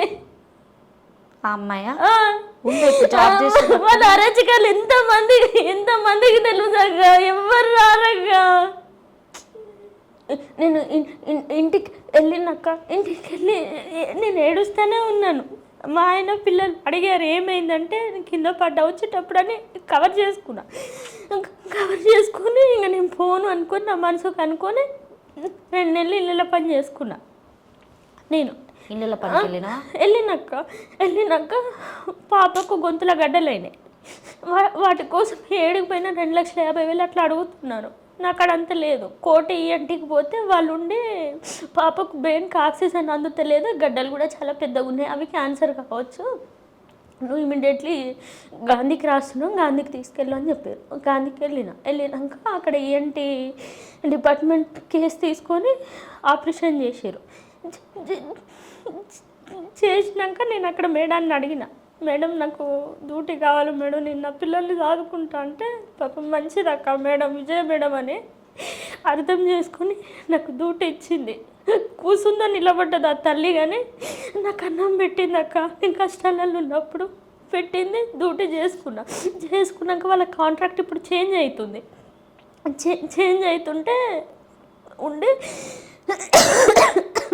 చెప్పిన ఏమని, అమ్మ కాంట్రాక్ట్లు చేంజ్ అవుతున్నట్టున్నాయని అందరం అనుకున్నాక ఇప్పుడు నీలోఫర్లో ఏం జరుగుతుందో నాకు మొత్తం ఐడియా ఉంది. హౌస్ సోర్సింగ్లో వేకెన్సీ ఉన్నాయని అన్నాక నేను హౌస్ సోర్సింగ్ దాంట్లోకి అవన్నీ ఇచ్చిన. మళ్ళీ సేమ్ నీలోఫర్కే మళ్ళీ నీలోఫర్లో హౌస్ సోర్సింగ్ అంటే ఈ కామేశ్వరరావుకి ఏం సంబంధం ఉండదు అక్క. ఉండకపోయేసరికల్లా నేను కాంట్రాక్ట్ వేరు ఇది వేరు. అయితే తబలలో నా డీటెయిల్స్ అన్నీ ఇచ్చి నవంబర్ 1వ తారీఖు నాకు జాయినింగ్ లెటర్ ఇచ్చారు అక్క. నవంబర్ 1వ తారీఖు నాకు జాయినింగ్ లెటర్ ఇచ్చారు. వీరభద్ర అవి ఇది నేను సూపరింటెండెంట్కు కంప్లైంట్ రాసి ఇచ్చింది. ఫస్ట్ అంటే 2 times కంప్లీట్ అయిపోయిన తర్వాత అయితే ఉండి ఏం చేసినా జాయిన్ అయినాక ఇప్పుడు 11,000కు 15,000 తేడా ఉంది కదా. ఓకే, సో నువ్వు ఇది 14వ తారీఖు రాయడం జరిగింది ఇది లెటరు. నీది పేపర్లో వచ్చింది 18వ తారీఖు. 18 అంటే ఇది నువ్వు కంప్లైంట్ ఇచ్చిన తర్వాతనే పేపర్ స్టేట్మెంట్ వచ్చింది నీది డీటెయిల్ గా వచ్చింది అక్క. అయితే నేను జాయిన్ అయినాక నీలోఫర్లో మళ్ళీ రీజాయినింగ్ అయినా. మళ్ళీ 15,000 జీతం అంటే నాకు కూడా ₹1 కలిసి వస్తుంది, ఇంకా ఎవరితో గోల్ ఉండదు అన్నట్టు నేను జాయిన్ అయినా. నెక్స్ట్ వీరభద్ర దాంట్లో జాయిన్ అయినా, ఇది రాసి జాయిన్ అయినాక చేసుకుంటున్నాక మళ్ళీ నెల రోజులకు ఈమె ఎక్కడ చేస్తుంది, దేంట్లో చేస్తుంది అనేసి కనుక్కొని నేను ఉన్న కాంట్రాక్ట్కి సూపర్వైజర్గా జాయిన్ అయ్యింది అక్క. కామేశ్వరం జాయిన్ అయ్యి డిసెంబర్ 6వ తారీఖు అంబేద్కర్ జయంతి వర్ధంతి ఉంటుంది, వర్ధంతి ఉంటుంది అక్క. డిసెంబర్ 6 మొన్న 2024 ఆ రోజు నేను సూపరింటెండెంట్ ఛాంబర్ కాడికి పోయినా సైన్ల కోసం అని. పోతే ఓల్డ్ గేట్ కాడ ఉండి నాకు డ్రెస్ వచ్చేసి వైట్ యూనిఫామ్ అయితే వేసుకుంటే నువ్వు లంబడదానా, నువ్వు ఇక్కడ డ్యూటీ చేస్తావా, నీ బతుకు ఈడ పెట్టుకున్న ఎవరు, నేను నీ బతుకెంత, నువ్వెంత, నా ముందు తెల్ల బట్టలు వేసుకొని తిరుగుతావా నువ్వు. మళ్ళీ వచ్చిండు అక్కడికి, మళ్ళా నువ్వు కొత్తగా జాయిన్ అయిన వీరభద్ర దాంట్లో కూడా వీరభద్ర దాంట్లోనే వచ్చింది. ఆయన టార్గెట్ అంత ఆయన జాబ్ కాదు, నువ్వే టార్గెట్. నేనే అక్క అవయం వర్ణించుకుంటా నన్ను మాటలు కూడా అన్నాడు అక్క. గట్టిగున్నావు, పొట్టిగున్నావు, లంబడోళ్ళు రొట్టెలు తిని గట్టిగా ఉంటారు అనుకుంటా ఇట్లా పిసుక్కుంటూ కూడా మాట్లాడేది అక్క. కానీ ఎవరికి చెప్పుకోవాలో తెలియదు. చెప్పుకొని ఇట్లా వస్తేనేమో మేమే తప్పుడు వాళ్ళం అయిపోతున్నాం, వాళ్ళే మంచి వాళ్ళు అయిపోతారు. రాని కాదు, నేను అడుగుతున్నాను, నువ్వు ఏమనుకోవద్దు. జనరల్గా ఇప్పుడు నువ్వు చెప్పేది జనాల్లోకి తెలియాలన్నా కూడా నువ్వు ఎంత జెన్యున్ అయినా కూడా కొంతమంది నమ్ముతారు, కొంతమంది నమ్మరు. ఇప్పుడు నేను ఇక్కడ కూర్చుంటే పెట్టినంత మాత్రాన రాని నిజాయితీ పరాలని నమ్మడానికి కూడా ఎవరు లేరు. ఎందుకంటే ఇప్పుడు నేను అయినది కూడా నేను క్లియర్గా ఇప్పుడు నేను కాల్ చేసి ఆయనతో కూడా మాట్లాడితే ఇద్దరి మధ్యలో ఏదైతే ఉన్నదనేది తెలుస్తుంది ఎప్పుడైనా కూడా. నేను ఇప్పుడు నీకు ఒక్కదానికే వసూలు పలకడానికి అయితే ఉండదు, ఎందుకంటే మాది మీడియా కాబట్టి రేపు మమ్మల్ని కూడా క్వశ్చన్ చేస్తారు. సో వీళ్ళ దగ్గర ఏమైనా డబ్బులు తీసుకున్నారన్న చాలా మంది మాట్లాడతారు. నేను ఏమంటున్నా అంటే నువ్వు ఆ కొట్టే అంత ఛాన్స్ ఎందుకు ఇచ్చినావు ఆయనకి? కొట్టే అంత ఛాన్స్ అంటే అక్క, ఇప్పుడు చూసేట మీ అందరికీ ఒక కూతురు ఒక తండ్రి ఏజ్ లాగానే కనిపిస్తుంది, కానీ హరాస్మెంట్ అనేది మాకు తెలుస్తుంది అక్క. జనాలకు చెప్పేది ఏంటంటే ఓకే ఈ అమ్మాయి నాకు ఒక కూతురు లాగా చెప్తున్నాడు, కానీ నీకు అక్కడ వెనక జరిగేది తెలియదు. ఒకవేళ మేము చెప్పినా కూడా మా క్యారెక్టర్లే బ్యాడ్ అయిపోతాయి. కానీ ఇప్పుడు అక్కడ చాలా మంది, ఇప్పుడు నాకు తెలిసి ఒక 700 మంది పనిచేసేటోళ్ళ దాంట్లో ఇంకా ఆయన దగ్గర లొంగి ఉన్న వాళ్ళు అక్కడ ఉంటారు అంతే. ఆయన లెఫర్ హాస్పిటల్ పనిచేయాలి. మిగతా బయటకు వచ్చిన వాళ్ళందరూ ఇంకా ఈయన పరంగా మోసపోయిన వాళ్ళు, కామేశ్వర్ వల్ల మోసపోయిన వాళ్ళందరూ బయటకు వచ్చేసిండ్రు. అక్కడ ఎవరిది మిస్టేక్ లేదక్క, అందరు మంచి వాళ్ళే. ఈ కామేశ్వర్ ఒక్కడే తేడక్క, అందరు నా కాళ్ళ కింద చెప్పు, ఈ ఆడోళ్ళంతనే అంత. అందులో ఇంకొకటి మా లంబడ్ క్యాస్ట్ అంటే ఆ సెక్యూరిటీ డిపార్ట్మెంట్లోనే లేరక్క. ఇంకొకటి అక్క, పోయిన సంవత్సరం ఒక మా లంబడ ఆయన వచ్చి బేబీ ఎన్ఐసిలో ఉంటే చూడ్డానికి వచ్చారు. వస్తే లోపలికి పంపించలేదు సెక్యూరిటీ వాళ్ళు. పంపించకపోతే ఇంకా వాళ్ళు ఫ్రస్ట్రేషన్లో అరుస్తారు కదక్క. అరుస్తే లంబడోనివి నువ్వు నా మీద అరుస్తావు అని తీసుకొని పోయి శ్రీకాంత్ అనే సూపర్వైజరు, కామేశ్వరరావు ఇద్దరు సెక్యూరిటీలు ఆయనను అక్కడి నుంచి నన్ను హరాస్ చేసే రూమ్ దగ్గరకు తీసుకొని వచ్చి కొట్టిర్రక్క. ఎవరిని? అతన్ని కొట్టిరు, అటెండర్ని కొట్టిరు. ఆ కేసు నీలోఫర్లో ఉంది, ఫైల్ అయి ఉంది, ఎఫ్ఐఆర్ కూడా అయింది. అది కూడా కామేశ్వరే. కామేశ్వర్ అంటే ఇవన్నీ చేసి అసలు నేను ఏం సాధిద్దాం అనుకుంటాను ఈ ఏజ్. కులం తోటి ఇప్పుడు ఏంటి అసలు కామేశ్వర్ వాళ్ళ క్యాస్ట్ ఏంటి? ఏదో చౌదరి, నాకు కూడా తెలియదు అక్క, నిన్న మొన్న తెలుసు. చౌదరీసో ఏదో రావుస్ అంటే వాళ్ళ కిందకి వస్తారంట, మాకు తెలియదు అక్క అవన్నీ. అంటే వాళ్ళకి వెనకేమైనా పెట్టుకొని వస్తారా, రాసుకొని వస్తారా? ఏ క్యాస్ట్ అయినా కూడా మనం అసలు ఎప్పుడు కూడా ఏ పరంగా కూడా ఎవరిని కించపరిచినట్టుగా అసలు మాట్లాడాలని కూడా ఎక్కడ లేదు అసలు. కానీ ఇప్పుడు కులం పేరు ఇప్పుడు నీకు అటెండర్ తోటి గొడవ ఉంటే అక్కడనే అనాలి. రూమ్ లకు తీసుకొచ్చి ఎందుకు కొట్టిర్రు? ఇప్పుడు ఆయన అయితే టెర్రరిస్ట్ కాదు కదా అక్క అటెండరు. ఆయన లంబడోల్లాగా రావడం అయినా తప్ప, లేకపోతే నేను లంబడదానిగా పుట్టడం నా తప్ప కాదురా అని. ఇప్పుడు ప్రతిసారి నేను లంబడైనప్పుడు ఇప్పుడు నువ్వు క్యాస్ట్ అయింది కనుక్కున్నావు కాబట్టి నీకు తెలిసింది, మాకైతే తెలియదు ఆయన గురించి. చౌదరి అన్న తర్వాత ఇప్పుడు ఆయనకి ఏం గొప్పతనం వచ్చింది అక్కడ? చౌదరి కులాన్నే కదా ఇప్పుడు ఆయన కించపరుచుకున్నట్టు ఉంటుంది. ఇప్పుడు మీ క్యాస్ట్ని అట్లా వేలెత్తి చూపడం వల్ల ఇప్పుడు రేపటి దినాన మీ వాళ్ళందరూ కలిసి చౌదరిని అన్న గ్యారెంటీ ఉండదు కదా. ఇక్కడ క్యాస్ట్ అనేది అసలు ఒకరి పరంగా ఒకరు మాట్లాడుకోవద్దు అది ఇప్పుడు కూడా. అవును కానీ అక్క, ఇప్పుడు ఏం చేస్తాం చెప్పు. ఇప్పుడు మేము ఆయనను అనలేము. ఇప్పుడు ఆయన దగ్గర మేము చాలా చిన్న జాబులు, మేము చాలా చిన్నోళ్ళం అక్క. మేము అన్నా కూడా మమ్మల్ని తొక్కి పట్టే ఉంచుతారు. ఇట్లా డ్యూటీలు తీసేయడం. నేను ఒక్కదాన్ని కాదక్క, మస్తు మంది ఆడపిల్లలు ఉన్నారు, మస్తు మంది నేను వినిపిస్తా. కాకపోతే మీరు వినండి. అంటే నీకు రికార్డ్స్ ఉన్నాయా? నా దగ్గర వినిపించండి. నా దగ్గర రికార్డ్స్ కూడా ఉన్నాయి అక్క. అది ఇంకోటి కూడా ఉంటుంది అక్క. వాళ్ళు చెప్పినట్లు వినకపోతే మనం తీసేస్తున్నారు. వాళ్ళు ఏడికి పిలిస్తే అడికి మనం పోవాలి అంతే. మిమ్మల్ని కూడా అట్లనే హరెస్ట్ చేసిందా? అట్లనే చేసిండ్రు మాకు ఇట్లా. అవునా, మరి మీరు ఎందుకు బయటకు వచ్చి చెప్పుకోలేకపోయారు? ఎవరు సపోర్ట్ మనకి ఇస్తలేరు. అందరు వాళ్ళు ఒక్కటే, ఏడవైనా మనం గెలవనియరు. అందు గురించనే నేను ఆగిపోయినా. ఇక మీకు జరిగిన అన్యాయం కదా, ఇప్పుడు మీరు ఏడికైనా వచ్చి చెప్పగలుగుతారా? మరి చెప్పగలుగుతాం, మేము ఏడికైనా చెప్పగలుగుతాం. మాకు సపోర్ట్ ఎవరు లేరని మేము సైలెంట్ అవుతుంది ఇంట్లో. సరే మరి మాట అదే ఈ మాట నేను సార్కి చెప్తాను. మరి ఇట్లా బాధ్యతలు చాలా మంది సార్కి చెప్పడం అంటే ఏ సార్కి చెప్తా అన్నావు నువ్వు? మళ్ళీ కొత్తగా జాయిన్ అయిన వీరభద్ర దాంట్లోనేనా? కాదక్క, నేను పోలీస్ ఆఫీసర్ అదే సూపరింటెండెంట్ కాడ చెప్తాను. కామేశ్వర్ ఎక్కడ ఉన్నాయి? ఇన్ఛార్జ్గా నీలఫరేగా. నవంతేడు ఉన్నాయి సూపర్వైజర్ నీలఫర్లో. పాత బిల్డింగ్ లో ఈ పని ఉందని చెప్పి కాల్ చేసి రమ్మని చెప్పి మీద చేసిందంట. ఎవరి మీద? నవనిత మీద.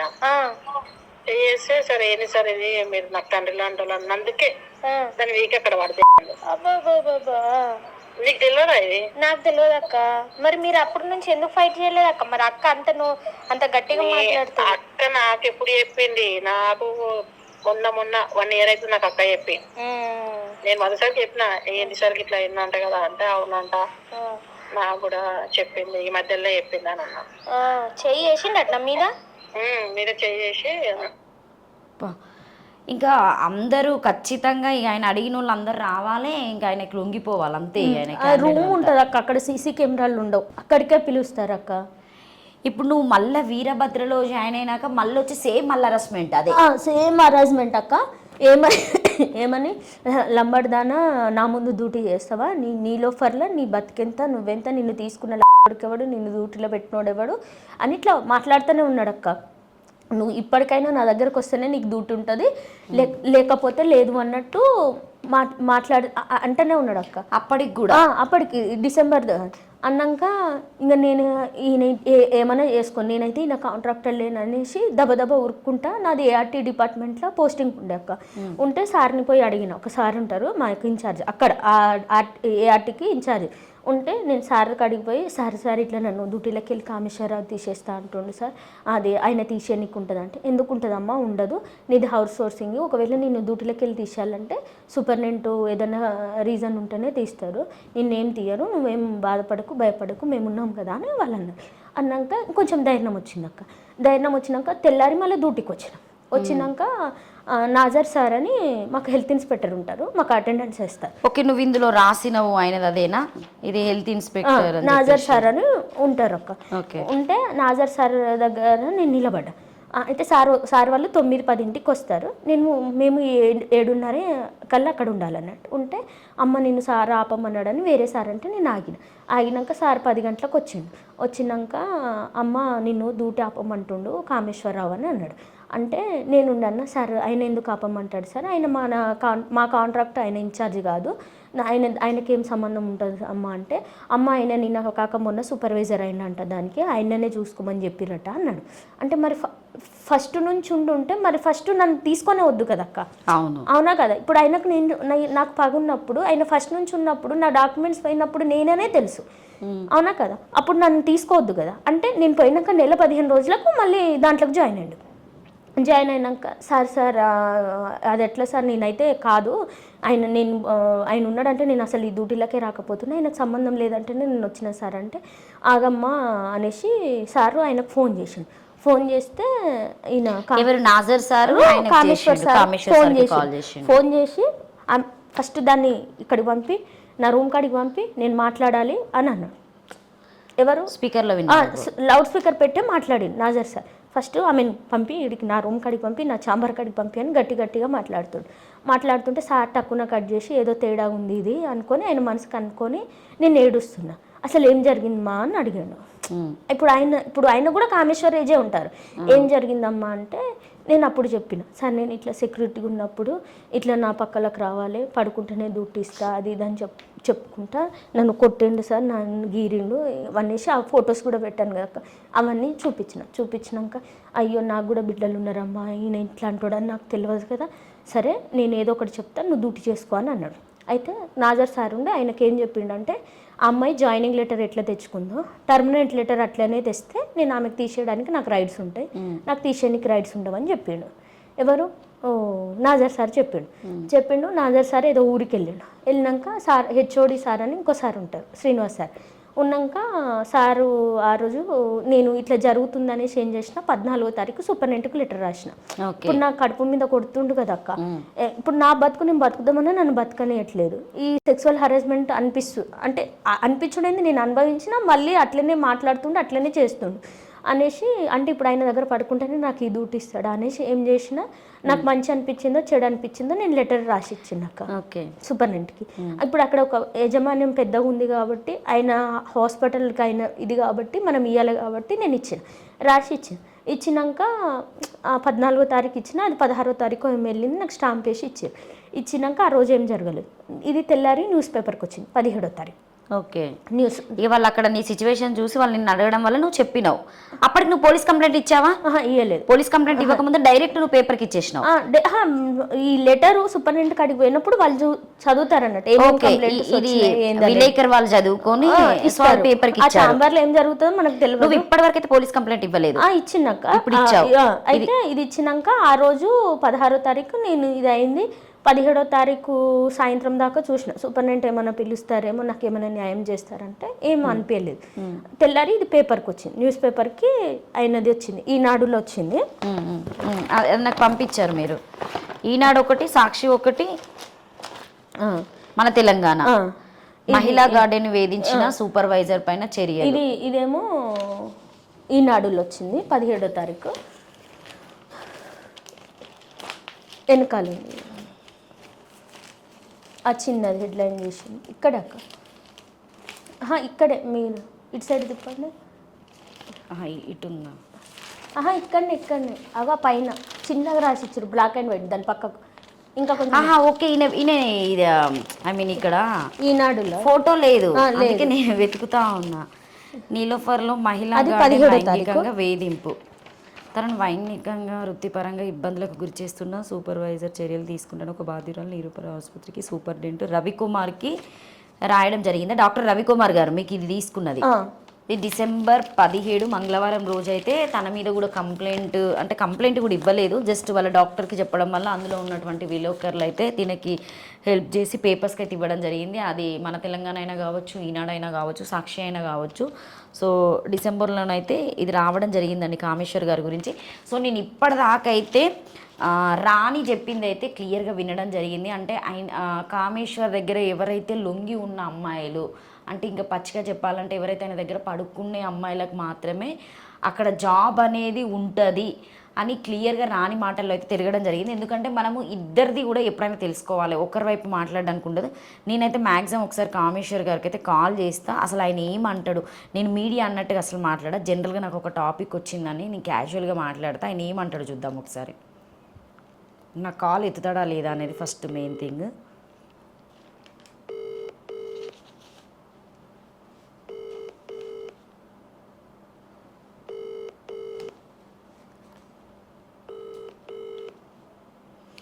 ఇప్పుడు ఈయన కేసు పెట్టిన తర్వాత మళ్ళీ రావడము అదంతా మాట్లాడడం జరుగుతుందా?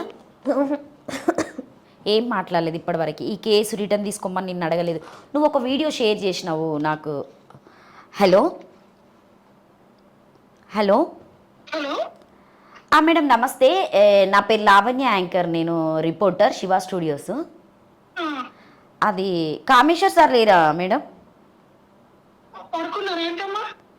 ఒకసారి సార్తో మాట్లాడదామని చేసా మేడం. నేను కొంచెం సార్తో మాట్లాడేది ఉంది ఒక వర్క్ మీద. పర్లేదు, ఒకసారి సార్తోనే మాట్లాడదామని అట్లా అని. అంటే మేడం నేను మాట్లాడచ్చా ఓపెన్గా? మళ్ళీ నేను మాట్లాడిన తర్వాత మళ్ళీ మీరు ఇది ఏదైనా ఏం మాట్లాడడానికి ఉండదు కదా. అంటే యాక్చువల్గా సార్ గురించి లాస్ట్ టైము ఇది మన డిసెంబర్ 18కి పేపర్లో ఒకటి వచ్చింది, అంటే లైంగికంగా దాడి ప్రయత్నించిన సూపర్వైజర్ కేసు అని చెప్పేసి మన నీలపుర హాస్పిటల్లో రాణి అని ఒక అమ్మాయి పెట్టడం జరిగింది. తెలుసా మేడం అది మీకు? ఏంటిది మేడం అసలు? అంటే సారు అంటే ఇప్పుడు చూడ్డానికి తండ్రి ఏజ్ లాగా ఉన్నాడు ఆ అమ్మాయికి, అట్లా అది కరెక్టేనా మేడం చేయడం? ఇప్పుడు ఆ అమ్మాయి వచ్చి మాట్లాడని చెప్పడం జరుగుతుంది, బట్ మేము ఎందుకు అడుగుతున్నామంటే ఇప్పుడు మేము అమ్మాయిది కరెక్ట్ అని మేము చెప్పడానికి ఉండదు కదా మేడం. ఏదైనా మనకి ఇద్దరు మధ్యలో కావాలి ఎప్పుడు కూడా. సో మీరు మాకంటే పెద్దవాళ్ళు అన్నీ చూసి వచ్చిన వాళ్ళు కాబట్టి ఇప్పుడు సార్ చెప్పే విధానం ఎట్లుంటుంది అనేది కూడా నాకు ఒకసారి తెలిస్తే మనం కూడా మాట్లాడవచ్చు అన్నట్టుగా ఒకసారి నేను కాల్ చేసిన మేడం. అయితే నాకు మొత్తం తెలుసమ్మా, కానీ ఆ అమ్మాయికి మరి ఎందుకు ఎవరు చేస్తున్నారు అనేది మనకు తెలీదు. ఆ జాబ్ కూడా తీసేసారు వాళ్ళు. ఎవరు ఇంట్లోనే ఉంటున్నాడు అంటే ఈ చికాకు లేదు ఆమెకేంటో మరి ఏంటో మనకు తెలీదు. సో ఆయన ఇంట్లోనే ఉంటున్నాడు, అసలు ఆయన బాగాలేక పడుకొని ఉన్నాడు. ఓకే. అంత చెడ్డగా అసలు మాకు అంటే కాదు మేడం, అంటే లైంగికంగా వేధించిండని ఇప్పుడు ఎవరైనా కూడా ఆడపిల్లలు బయటకు వచ్చి చెప్పారు కదా మేడం. అంటే ఇప్పుడు మనం ఆడవాళ్ళు ఒక మాట మాట్లాడుకుందాం మేడం. ఎవ్వరు అంతగనము నన్ను ఇట్లా చేసిండ్లు, నన్ను అంటే మానభంగం చేయడానికి వచ్చిరని ఏ అమ్మాయి వచ్చి చెప్పదు కదా మేడం. అంటే రెండు రకాలు అంటారు అందులో. పర్వాలేదులే, నువ్వు నేను మాట చెప్తానమ్మా, సాయంత్రం కానీ అట్లా 5-6 తర్వాత లేస్తాను అప్పుడు ఆయన చెయ్యి. కానీ నేను భార్యగా నేను చెప్తున్నా అదంతా ఫాల్స్. అది ఫాల్స్ అంటే మీ ఆయన కరెక్ట్ అని చెప్తారు మీరు. అవును. ఎట్లా కరెక్ట్ మేడం? ఇంతగానం అమ్మాయి వచ్చి ఏడ్చుకుంటా మా దగ్గర అన్ని ప్రూఫ్స్ ఉన్నాయి, ఆమె పోలీస్ కంప్లైంట్ ఇచ్చిందట, సో మీ దగ్గర నుండి కూడా కమిషనర్ లెటర్ వచ్చిందని చెప్పి సార్ కూడా మొన్న మాట్లాడడం జరిగింది ఒక మీడియాలో. అప్పుడు ఆయన కాదు మేడం, ఎందుకని ఎట్లా మాట్లాడతారు మేడం? అది కరెక్ట్ కాదు కదా మేడం. ఇప్పుడు మీరు ఒక లేడీగా మీరు మాట్లాడాలి కదా. చూసారు కదండి, ఎందుకంటే ఫ్యామిలీ కూడా ఆయనకి అంటే ఆయన ఏజీ చూస్తే మ్యాక్సిమం, ఇప్పుడు నేను మీకు ఫోటో చూపెడతా, నాకు తెలిసి ఆయనకి ఒక 60 ఏజీ ఉంటాయండి. నేనైతే క్లియర్గా ఇప్పుడు మీరు కాల్ కూడా వాళ్ళ వైఫ్ కాల్ విన్నారు. ఈ ఏజ్లో ఆయన ఇట్లా చేయడం అనేది దాదాపుగా చాలా వరకు కరెక్ట్ కాదు. ఎందుకంటే ఇప్పుడు ఆయనకి పిల్లలు ఉంటారు, వాళ్ళకి పెళ్ళిళ్ళు చేస్తారు, వాళ్ళకి బాధ్యతలు ఉంటాయి. సో వాళ్ళ ఆవిడ ఇప్పుడు ఏమని మాట్లాడుతుంది అనేది మనం క్లియర్గా చూద్దాం. నెక్స్ట్ కూడా మళ్ళీ నేను కూడా ఒకసారి మళ్ళీ కాల్ మాట్లాడడానికి అయితే 100% ట్రై చేస్తా. వీలైతే నేను వాళ్ళ ఇంటికి వెళ్ళి కూడా ఖచ్చితంగా వీడియో తీయడానికి 100% ట్రై చేస్తా. ఎందుకంటే రాణి చేసింది ఇంతగానం వచ్చి ఇక్కడ మీడియా ముందు కూర్చొని న్యాయం చేయండి అన్నప్పుడు, ఒక అమ్మాయికి అన్ని విధాలుగా సపోర్ట్ చేసినప్పుడు అటు నుండి కూడా ఎంతవరకు ఉన్నది అనేది కూడా మనం కనుక్కోవడం అనేది అది 100% ఉంటుంది. కాబట్టి నేనైతే మ్యాక్సిమం 100% వెళ్ళడానికి ట్రై చేస్తానండి వనస్థలిపురం ఖచ్చితంగా. అది కూడా నేను మళ్ళీ ఈ వీడియో కంప్లీట్ అయిపోయిన తర్వాత ఆ వీడియో కూడా నేను ట్రై చేసి అసలు ఏం జరిగింది, ఆయన ఇంతవరకు ఎంతమంది అమ్మాయిలు మోసం చేశాడు, అది నిజమేనా అని చెప్పేసి అయితే తెలుసుకోవడానికైతే నేను ఒక రిపోర్టర్గా అయితే వెళ్ళడానికైతే ఖచ్చితంగా వెళ్తారా అని. వాళ్ళ ఆవిడ అయితే మీతో ఎప్పుడు మాట్లాడలే, ఇదే ఫస్ట్ టైం మీరు వాయిస్ విన్నారు? ఇదే ఫస్ట్ టైం మేడం. వాళ్ళ ఫ్యామిలీలో మొన్న ఒక మీడియా కాడికి వెళ్ళినప్పుడు వాళ్ళ బ్రదర్ మాట్లాడి ఆయన కడుపు మీద కొట్టావు ఇదంటే, ఆయన కడుపు మీద కొట్టినందుకే వాళ్ళకి అంత బాధ అనిపిస్తుంది. ఆయనకు అన్నీ ఉన్నాయి, ఆయన వాళ్ళ పిల్లలు వెళ్ళి సెటిల్డ్, ఆయన కారు, ఆయన బిల్డింగు, నేను 30,000 జీతానికి చేస్తున్నాను అని చెప్పుకుంటుండు మేడం. ఈ 30,000 జీతానికి ఇవన్నీ అయితే అట్లా ఆయన 30,000 చేస్తే మేము 11,000కే చేస్తున్నాం. మరి మా కడుపు మీద, మా జీవితాల మీద, మా శరీరాల మీద కొట్టినవి చెప్పండి మేడం మీరే. రాణి అయితే డబ్బుల కోసం అయితే ఇది ఏం చేయడం లేదు. నేను ఎందుకు అడుగుతున్నా రాణి అని అంటే, ఇవాళ రేపు చాలామంది వచ్చి మేము ఇది అని చెప్పి తర్వాత ఫేక్ అని తెలుసుకునే వాళ్ళు ఉన్నారు. నేను ఎందుకు క్లియర్గా అడుగుతున్నా అంటే, మళ్ళీ వీడియో పెట్టిన తర్వాత ఎవరు వచ్చి కూడా ఇది అని చెప్పేసి మాకు వీడియోలు డిలీట్ చేయాలి, నేను ఆ టైంలో ఇట్లా చేసిన, నా పరిస్థితి ఇది, పిల్లల కోసం చేసిన మాట్లాడడానికి అయితే ఏముండదు. నువ్వు వచ్చింది మీడియా ముందు కాబట్టి ఏదైనా ధైర్యంగా వచ్చినావు, దానికి మేము హెల్ప్ చేయడానికి అయితే 100% సపోర్ట్ చేస్తాం. ఇప్పుడు ప్రజెంట్ ఆయనే నువ్వు పోలీస్ కంప్లైంట్ ఇచ్చినప్పటి నుండి అయితే నీతో నాతోటి మాట్లాడలేదు. కేసు కాంప్రమైజ్ చేసుకోండి అని వాళ్ళ పైసల కోసం కూడా నా దగ్గరకు వచ్చి వాట్సాప్ కాల్ చేసిరు. వాళ్ళ యజమాన్యానికి సంబంధించిన వాళ్ళు వచ్చిర్రు, నీలోఫర్ హాస్పిటల్కి సంబంధించిన వాళ్ళు వచ్చిర్రు, కేసు కాంప్రమైజ్ చేసుకో నీకు అన్ని ఇస్తామన్నారు. అక్క వాళ్ళ డబ్బులు ఎప్పుడు జరిగింది ఇది? మొన్న రీసెంట్గా 10 రోజులు అవుతుంది. 10 రోజులు వాళ్ళ డబ్బులు నాకు అక్కర్లేదు. నేను నా రెక్కలు ఉన్నాయి, నా కష్టాన్ని నేను నమ్ముకున్నా కాబట్టి నేను ఎక్కడికి పోయినా ఏదో ఒక పని, ఆ డ్యూటీ అనేది నాకు కాదక్క. నేను ఇండ్లలో పని చేసుకుంటా, లేకపోతే ఊరికి వెళ్ళి నా పొలం కూలి పని చేసుకుంటా, లేకపోతే గతి లేకపోతే నేను గుడిమెట్ల కాడ కూర్చొని నడుపుకొని నా పిల్లల కడుపు నింపుకుంటా. కానీ ఆయన పైసల గురించి అయితే నేను వేయలే. నేను పైసల గురించి వేయాలనుకుంటే అక్కడ మంచి మంచి డాక్టర్స్ ఉంటారు అక్క, వాళ్ళ మీద వేయొచ్చు. నువ్వు ఇంకా వేరే వాళ్ళు ఉన్నారు, అంతా గవర్నమెంట్ ఎంప్లాయీసే ఉంటారు, ఓన్లీ కాంట్రాక్ట్ చేసేటోళ్ళు మేము మాత్రమే ఉంటాం. వాళ్ళ మీద ఎవరో ఒకరి మీద వేయొచ్చు, ఈయన మీద వేయాల్సిన అవసరం ఏంది? ఇంకొకటి మంచి యంగ్స్టార్ మీద వేయొచ్చు, జీవితాంతం ఉంటాడు, లేకపోతే నేను చెప్పినట్టు ఉంటాడు. దానికోసం కాదు కదా అక్క, నాకు జరిగింది అన్యాయం. ఇప్పుడు నాకు డబ్బులే కావాలంటే నేను ఇవన్నీ ఏం చేయాల్సిన అవసరం లేదు. నాకు పైసలు నేను కేసు రిటర్న్ తీసుకుంటాను. నువ్వు తీసుకోమని నా దగ్గరకు వచ్చినావు, నేను తీసుకుంటాను పైసలు డిమాండ్ చేస్తాను, నీ దగ్గరికి రాలేదు అక్క. నీకు ఇప్పుడు ఆయన ఇంత డబ్బులు ఇస్తాను డిమాండ్ చేసిండా? చేసారు, కంపెనీ వాళ్ళు అయితే పంపించారు. ఎంత డిమాండ్ చేశారు వాళ్ళు? నీ పిల్లల్ని చదివిస్తాం, నీకు డ్యూటీ ఇస్తాం. ఇప్పుడు నేను ఇంకా పూర్తిగా చెప్పలేదు అక్క, పూర్తిగా చెప్పను. ఆ రోజు ఆ సార్ అట్లా మాట్లాడిండు కదా, నాజర్ సార్ మాట్లాడినాక నేను తెల్లారి సూపరింటెండెంట్కి లెటర్ రాసినాక 17వ తారీఖు నేను నాకు నేను హాస్టల్లో పెరిగినప్పుడు అన్న వాళ్ళు ఉంటారు అక్క, ఎవరు సీనియర్స్ అన్న వాళ్ళు ఉంటారు. నేను ఒకదాన్ని ఫైట్ చేస్తున్నప్పుడు నా ఇంట్లో నేను తెచ్చుకోలేను, ఎందుకంటే ఈ ప్రాబ్లమ్స్ వాళ్ళకి చెప్పుకోలేను కాబట్టి అనేసి నేను అన్నకు ఫోన్ చేసి, అన్న నేను ఇట్లా పిఎస్ కాడికి వెళ్తున్నా, కంప్లైంట్ చేయనీకి అని చెప్పిన. నాకు జాయినింగ్ లెటరు, టర్మనెంట్ లెటర్ ఒకటే డేట్ ప్రకారం ఇచ్చారు, నెల 15 రోజులు డ్యూటీ. అట్లా ఇస్తారు, రెండు ఒకసారి ఇస్తారా? ఇవ్వడానికి ఉండదు కదా ఎక్కడైనా కూడా. మరి వాళ్ళు ఇచ్చారు కదా అక్క, అంటే వాళ్ళు తప్పు చేసినట్టే కదా. ఇప్పుడు నేను తప్పు చేసినట్టయితే కాదు కదా అక్క. నేను చూపిస్తాను మీకు ప్రూఫ్స్ తోటి. ఇప్పుడు జాయినింగ్ లెటరు సరే నీకు నచ్చలేదు, నువ్వు తీసేసుకో, కానీ జాయినింగ్ లెటర్, టర్మనెంట్ లెటర్ ఒకటేసారి ఇచ్చినట్టే నువ్వు తప్పు చేయకుండా ఎక్కడున్నావు? ఇప్పుడు కామేశ్వర్ గారికి సంబంధించిన వ్యక్తులు ఇంకెవరైనా నీతో మాట్లాడడం, నాతో ఎవ్వరు మాట్లాడలేదు, జరగడం లేదు, ఏం లేదు. ఇంకో ఇది టర్మనెంట్ లెటరు, మీరు కాకపోతే చదవండి, దాని కిందనే జాయినింగ్ లెటర్ కూడా ఉంటుంది.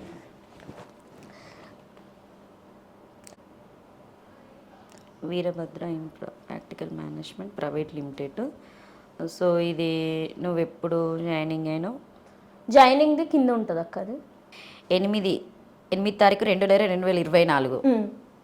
నా కుటుంబం అంటే నా హస్బెండ్ ఇట్లా ఉన్నారని నేను మెన్షన్ చేసి మరి ఆ డ్యూటీ ఎక్కిన లిఫ్ట్ ఆపరేటర్గా. నాకు నవంబర్ 1వ తారీఖు నాకు డ్యూటీ ఇచ్చారు వాళ్ళు. టర్మనెంట్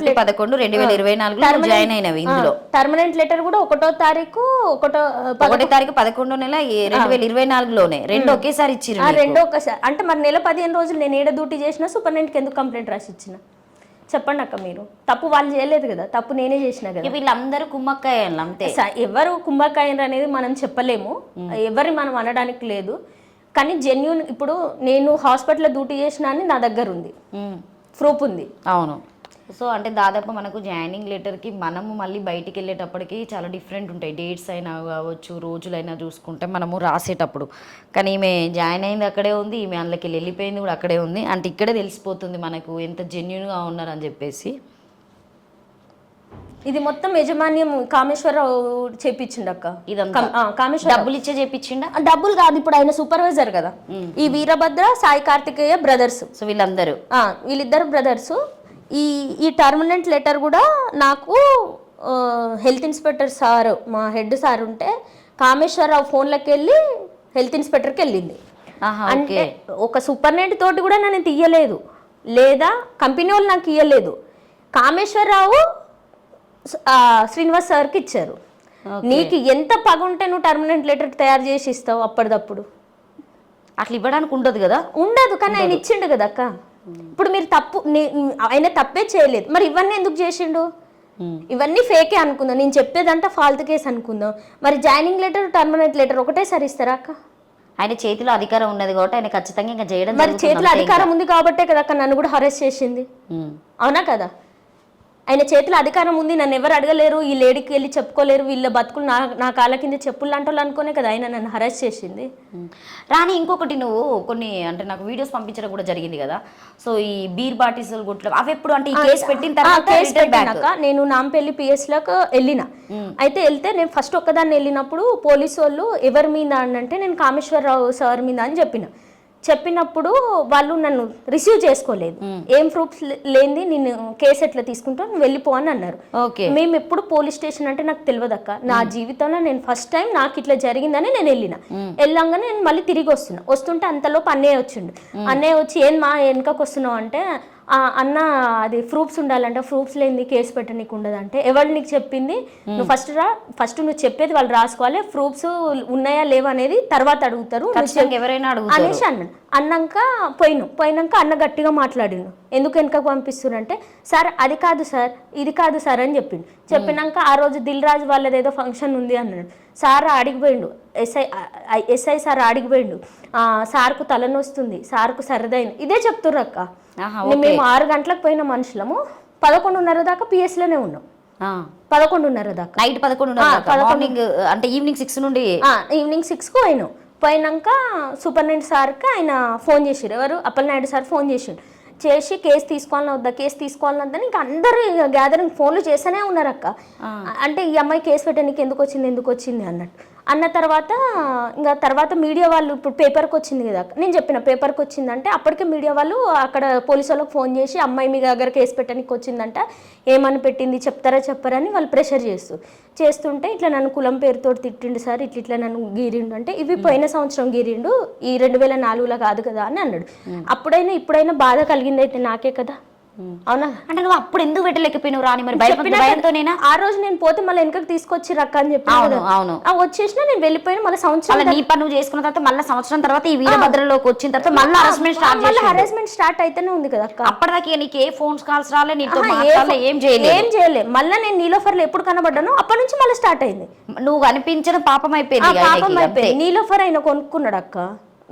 మనకెవ్వరికి కాదు, ఓన్లీ కామేశ్వరరావుకి మాత్రమే వాళ్ళ తాతలది, అది ఎవరిది కాదు, ఎవరు చేయొద్దు. ఇప్పుడు ఈ కేసు వాపస్ తీసుకోవడం కోసం అని చెప్పేసి మీ ఇంటి మీదకి రౌడీలను పంపించాడు. చెప్తాక నేను మామూలుగా పోయినాక అప్పలనాయుడు సార్ వాళ్ళు ఉండి మీరు కంప్లైంట్ రాసియండి, ఎస్టీ ఎస్సీ కేసు అంటారు కాబట్టి నాకు ఇది అవుతుంది అది అవుతుంది అనేసి చెప్పేసి నా మీదకి ప్రాబ్లం అవుతుంది సార్ అని ఇంకా సూపరింటెండెంట్ తోటి ఏమేమి మాట్లాడుకున్నారో వచ్చిండు, కేసు పెట్టించిండు. కేసు కంప్లైంట్ రాసి ఇచ్చినాం. ఎఫ్ఐఆర్ అప్పుడు కాలేదు, కంప్లైంట్ 17వ తారీఖు రాసిచ్చినాక తెల్లారి మేము మా దగ్గర ఉన్నాం, కామేశ్వరరావుని మరి ఎఫ్ఐఆర్ చేయమంటారు సార్ అంటే, నాకు హ్యూమన్ రైట్స్ నుంచి ఒక సార్ ఉంటారు, ఆ సార్ వాళ్ళు నేను సూసైడ్ అటెంప్ట్ చేసుకుంటుంటే వాళ్ళు నా బాధను చూసి మేమున్నాం ఇంతమంది. ఎక్కడ చేసుకున్నావు సూసైడ్ అటెంప్ట్? నేను ట్యాంక్ బండ్ కాడికి పోయి దూకి చచ్చిపోదాం అనుకున్నాక ఆ రోజు. నువ్వు? నేను నాకు ఎటు నా కడుపు మీద కొట్టేసి డ్యూటీలోకి వెళ్ళి తీసేసిరు. నేను ఎవరికి చెప్పుకోవాలన్నా కూడా తెలియదు. పిల్లలు ఉన్నారు కదా రాని, అట్లా ఎట్లా చేస్తావు? పిల్లలు ఉన్నారక్క, ఆ పిల్లలే కదా అడ్డు వస్తుంది అన్నిటికీ అనేసి ఏం చేసినా పోతే సార్ వాళ్ళు కొంచెం సపోర్ట్ చేస్తే ఆ సారును అన్నయ్య వాళ్ళు ఇద్దరు కలిసి నాంపల్లి పిఎస్కు పొద్దున అన్న ఒక్కడే పోయినాక మళ్ళీ ఏమనుకున్నారు ఆ సార్ని అన్న, ఆయన కూడా పెద్ద ఏజ్, ఈ కేసు ముందుకు పోవడం కంటే కూర్చొని అసలు ఏం జరిగిందో కూర్చొని మాట్లాడినాక ఎఫ్ఐఆర్ చెప్పిద్దో ఎవరైనా అనుకుంటారు కదా అక్క, ఈమె కూడా చేసుకుంటే బతికేది. ఇప్పుడు కేసు పెట్టంగానే ఆమె తిరగలేదు, ఈయన తిరగలేడు. ఇప్పుడు నువ్వు అక్కడికి వెళ్ళినప్పుడు ఎవరికైనా ఇన్ఫార్మ్ చేసినావా అక్కడ సూసైడ్కి వెళ్ళేటప్పుడు? లేకపోతే నువ్వు ఎవరికి ఏం చెయ్యలే? పోయినా దూకి చచ్చిపోదామనే పోయినా, కానీ ఇంకా వాళ్ళు ఉండి నీ కడుపులో పుట్టిన పిల్లలు వాళ్ళు ఏమవుతారు అనేది ఫోన్లలో కాంప్రమైజ్ చేసిరు నిన్ను? కాదు, వాళ్ళు వేరు, వాళ్ళెవరో నాకు తెలియదు. అక్కడ వాళ్ళు చూసి చెప్పారు. నేను ఏడ్చుకుంటా ఇంకా పోతుంటే వాళ్ళకి అర్థమైంది ఈమె ఏదో చేసుకోనికి వచ్చింది అన్నట్టు. వాళ్ళు అసలు ఎవరో కూడా నాకు తెలియదు. హ్యూమన్ రైట్స్ ఈ 2025లోనే 24లో డిసెంబర్లో ఇదంతా జరిగింది. అయితే అన్న ఉండి నాంపల్లి పిఎస్ కాడ కూర్చున్నాడు. పొద్దున్న 9ంటికో 10ంటికో వెళ్ళి కూర్చున్నాక అన్న సార్ మరి మా చెల్లె కూడా చేసుకుంటే బతికేది, అయినదేందో ఈమెదేందో కూర్చొని మాట్లాడదాం ఒక పెద్ద మనుషుల్లాగా, ఇక్కడనే మీ ముందటనే కూర్చొని మాట్లాడదాం అంటే రాలేదక్క. ఆయన రాకుండా అసెంబ్లీ కాడికి కురికిండు, సెక్రటేరియా కాడికి కురికిండు. ఆయన పేరు హనుమంతయ్య ఉన్నాడు చూడు, ఆయన పేరు చెప్పుకున్నారు. ఆయన ఉన్నాడు, ఆయన చేయొద్దు, ఎఫ్ఐఆర్ చేయొద్దు అంటే కలిగింది వాళ్ళకి కాదు బాధ, కలిగింది నాకు. నేను పెడుతున్నా, ఏదున్నా తర్వాత మాట్లాడుకుందాం అనేసి 4 గంటల దాకా చూసిరక్క కామేశ్వరరావు కోసం. 4 గంటల దాకా చూస్తే రాలేదు కామేశ్వరరావు. రాకపోయేసరికల్లా ఏం చేసిండు అన్న ఉండి, ఇక ఆయన రాందైతే మేమేం చేస్తాం, ఆయన మాట్లాడడానికి అప్పటికి అన్న ఫోన్ చేసిండు కూడా, ఆయన కామేశ్వరరావుకు ఫోన్ చేసిరు. ఎవరు? హ్యూమన్ రైట్స్ సార్ తోటి ఫోన్ చేయించిండు. ఆయన అంత పెద్ద మనిషి కదా అక్క, కూర్చొని ఏదైనా అసలు ఏం జరిగిందో తెలుస్తుంది. ఈమె తప్పు చెప్తుంది, ఆయన తప్పు చేసి. మొత్తానికి నీ కేసు తీసుకున్నారా? తీసుకున్నారు. ఎఫ్ఐఆర్ ఫైల్ చేసి ఎఫ్ఐఆర్ తెల్లారి 4 గంటలకేమో చేసి, నువ్వు 6ంటికి వెళ్తే 11:30 వరకు ఉంటే తెల్లారి నీకు 4 o'clock ఎఫ్ఐఆర్ ఫైల్ చేసిరు. కంప్లైంట్ ఇచ్చి వచ్చినాక తెల్లారి చేసి. సో ఇప్పుడు అయితే ఇంకా ఆయన వచ్చి మాట్లాడేటట్టు లేడు కదమ్మా, సరే ఎఫ్ఐఆర్ చేసేయండి, ఏదున్నా కోర్టులో చూసుకుందాం. నువ్వైతే నేను ఇంటికాడనే ఉన్నాక నేను పోలేదు, అన్న ఒక్కడే పోయిండు. ఎఫ్ఐఆర్ కాపీ అన్న ఒక్కడే పట్టుకొని వచ్చేసినాక ఇంకా నేను ఇంటికాడనే ఉన్నా. ఇంటికాడ ఉన్నాక ఒక 21వ తారీఖు కమిటీ వేసారు నీలోఫర్లో, డాక్టర్స్ కమిటీ వేసారు, సూపరింటెండెంట్ సార్ కమిటీ వేసినాక పోయినాక ఆయన కూడా వచ్చిండు. కమిటీకి ఒక్కరమే ఏం పోము, ఇప్పుడు కమిటీ అంటే ఇద్దరిని పిలుస్తారు, అది ఎక్కడైనా సరే. అప్పుడు వచ్చిండు ఆ కమిటీ? అప్పుడు వచ్చిండు 21వ తారీఖు వచ్చిండు. కంప్లైంట్ ఇచ్చినప్పుడు మాత్రం రాలే, ఎఫ్ఐఆర్ ఫైల్ రాలేదు. మేము కూడా ఎదురెదురుగా ఏం చూసుకోలేదు. 21వ తారీఖు నన్ను ఆర్ఎంఓ మేడం వాళ్ళు పిలిచి అడిగిరు ఏం జరిగిందమ్మా అంటే నేను మొత్తం నాకేం జరిగిందో నేను అదే చెప్పి. సో మొదటి నుండి నువ్వు చెప్పిన స్టార్టింగ్ నుండి సరే ఇట్లా జరిగింది, ఆయన కావాలని నాకు ఇట్లా టర్మినెంట్ లెటర్ ఇచ్చారు అది ఇదని చెప్పినాక సరే అమ్మా అనేసి అన్నాడు. అన్నాక నేను కేసు పెట్టినాక అన్ని రోజులు బయటికి వెళ్ళాలి, ఏం జరుగుతుంది అనేది నాకు తెలియదు కాబట్టి నేను చేయలే. సాయంత్రం 5-6 ఇంటికి వచ్చేసిన తిన్న పిల్లల్ని పడుకోబెట్టిన పడుకున్నాం అక్క. పడుకున్నాక మా 4 రూమ్స్ ఉంటాయి, రేకుల రూమ్స్. 4 రూమ్లలో మా పక్కన ఆమె క్యాన్సర్ పేషెంట్, ఆమె యూరిన్కి లేచినాక మా ఇంటి ముందు కొత్త ఆఫీస్ పెట్టారు, ఏంటిది ట్రావెల్స్ది. వాళ్ళిద్దరూ అన్నవాళ్ళు బయట కూర్చుంటే వీళ్ళు మాస్కులు వేసుకొని వచ్చారు. మేము లోపట్నే ఉన్నాం, బయట అయితే లేము. మా ఇంట్లో వాళ్ళు ఎట్లున్నారో కూడా నేను చూడలేదనే చెప్తాను. అయితే అన్నవాళ్ళు ఉండి ఈడ ఫ్యామిలీస్ ఉంటాయి కదా, వాళ్ళకి ఇట్లా ఏమైనా వస్తురేమో అనుకున్నారు. డిసెంబర్ అంటే చలి కూడా ఉంటుంది కదా అని ముసుగులు వేసుకొని వస్తురేమో మనకేందనేసి వాళ్ళు అనుకున్నాక ఈ అక్కను రానిలేదంటే మీరెవరు అంటే నువ్వు చెప్తావా నేను చంపాలని ఆమె అన్నారు. డైరెక్ట్ ఆమె డోర్ దగ్గరికి పెట్టుకుంది, డోర్ దగ్గరికి వేసుకున్నాక టైం ఎంత అవుతుంది రాని మ్యాక్స్ నీకు తెలుసు? 12:30 నైట్ 12:30 అవుతుంది. నైట్ 12:30 అవుతుంది. మేము పడుకున్నాం, పిల్లల్ని కింద వేసుకొని నేను పడుకుంటే ఇంకా బీర్ సీసాలతోటి డోర్లకు వెళ్ళి కొడితే ఇనుప డోర్ల సందులకి వెళ్ళి లోపల పడుతున్నాయి. ఫస్ట్ బీర్ సీసా కొట్టాం ఆ బ్లాక్ గేట్లకి వెళ్ళి మా గేట్ ఉంటది కదా, గేట్లకి వెళ్ళి కాదక్క, డైరెక్ట్ రూమ్ ముందుకు వచ్చి ఇట్లా లైన్ ఉంటాయి రూమ్స్, మీ రూమ్ కచ్చే కొట్టిరా? మా రూమ్ లకు వచ్చి ఇట్లా ఇనుప డోర్లు పాత ఎట్లుంటాయి వెనకటి, ఆ సందులోకి వెళ్ళి ముక్కలు లోపలికి పడ్డాక నీకు ఆ వాయిస్ రికార్డ్ నేను వినిపిస్తా.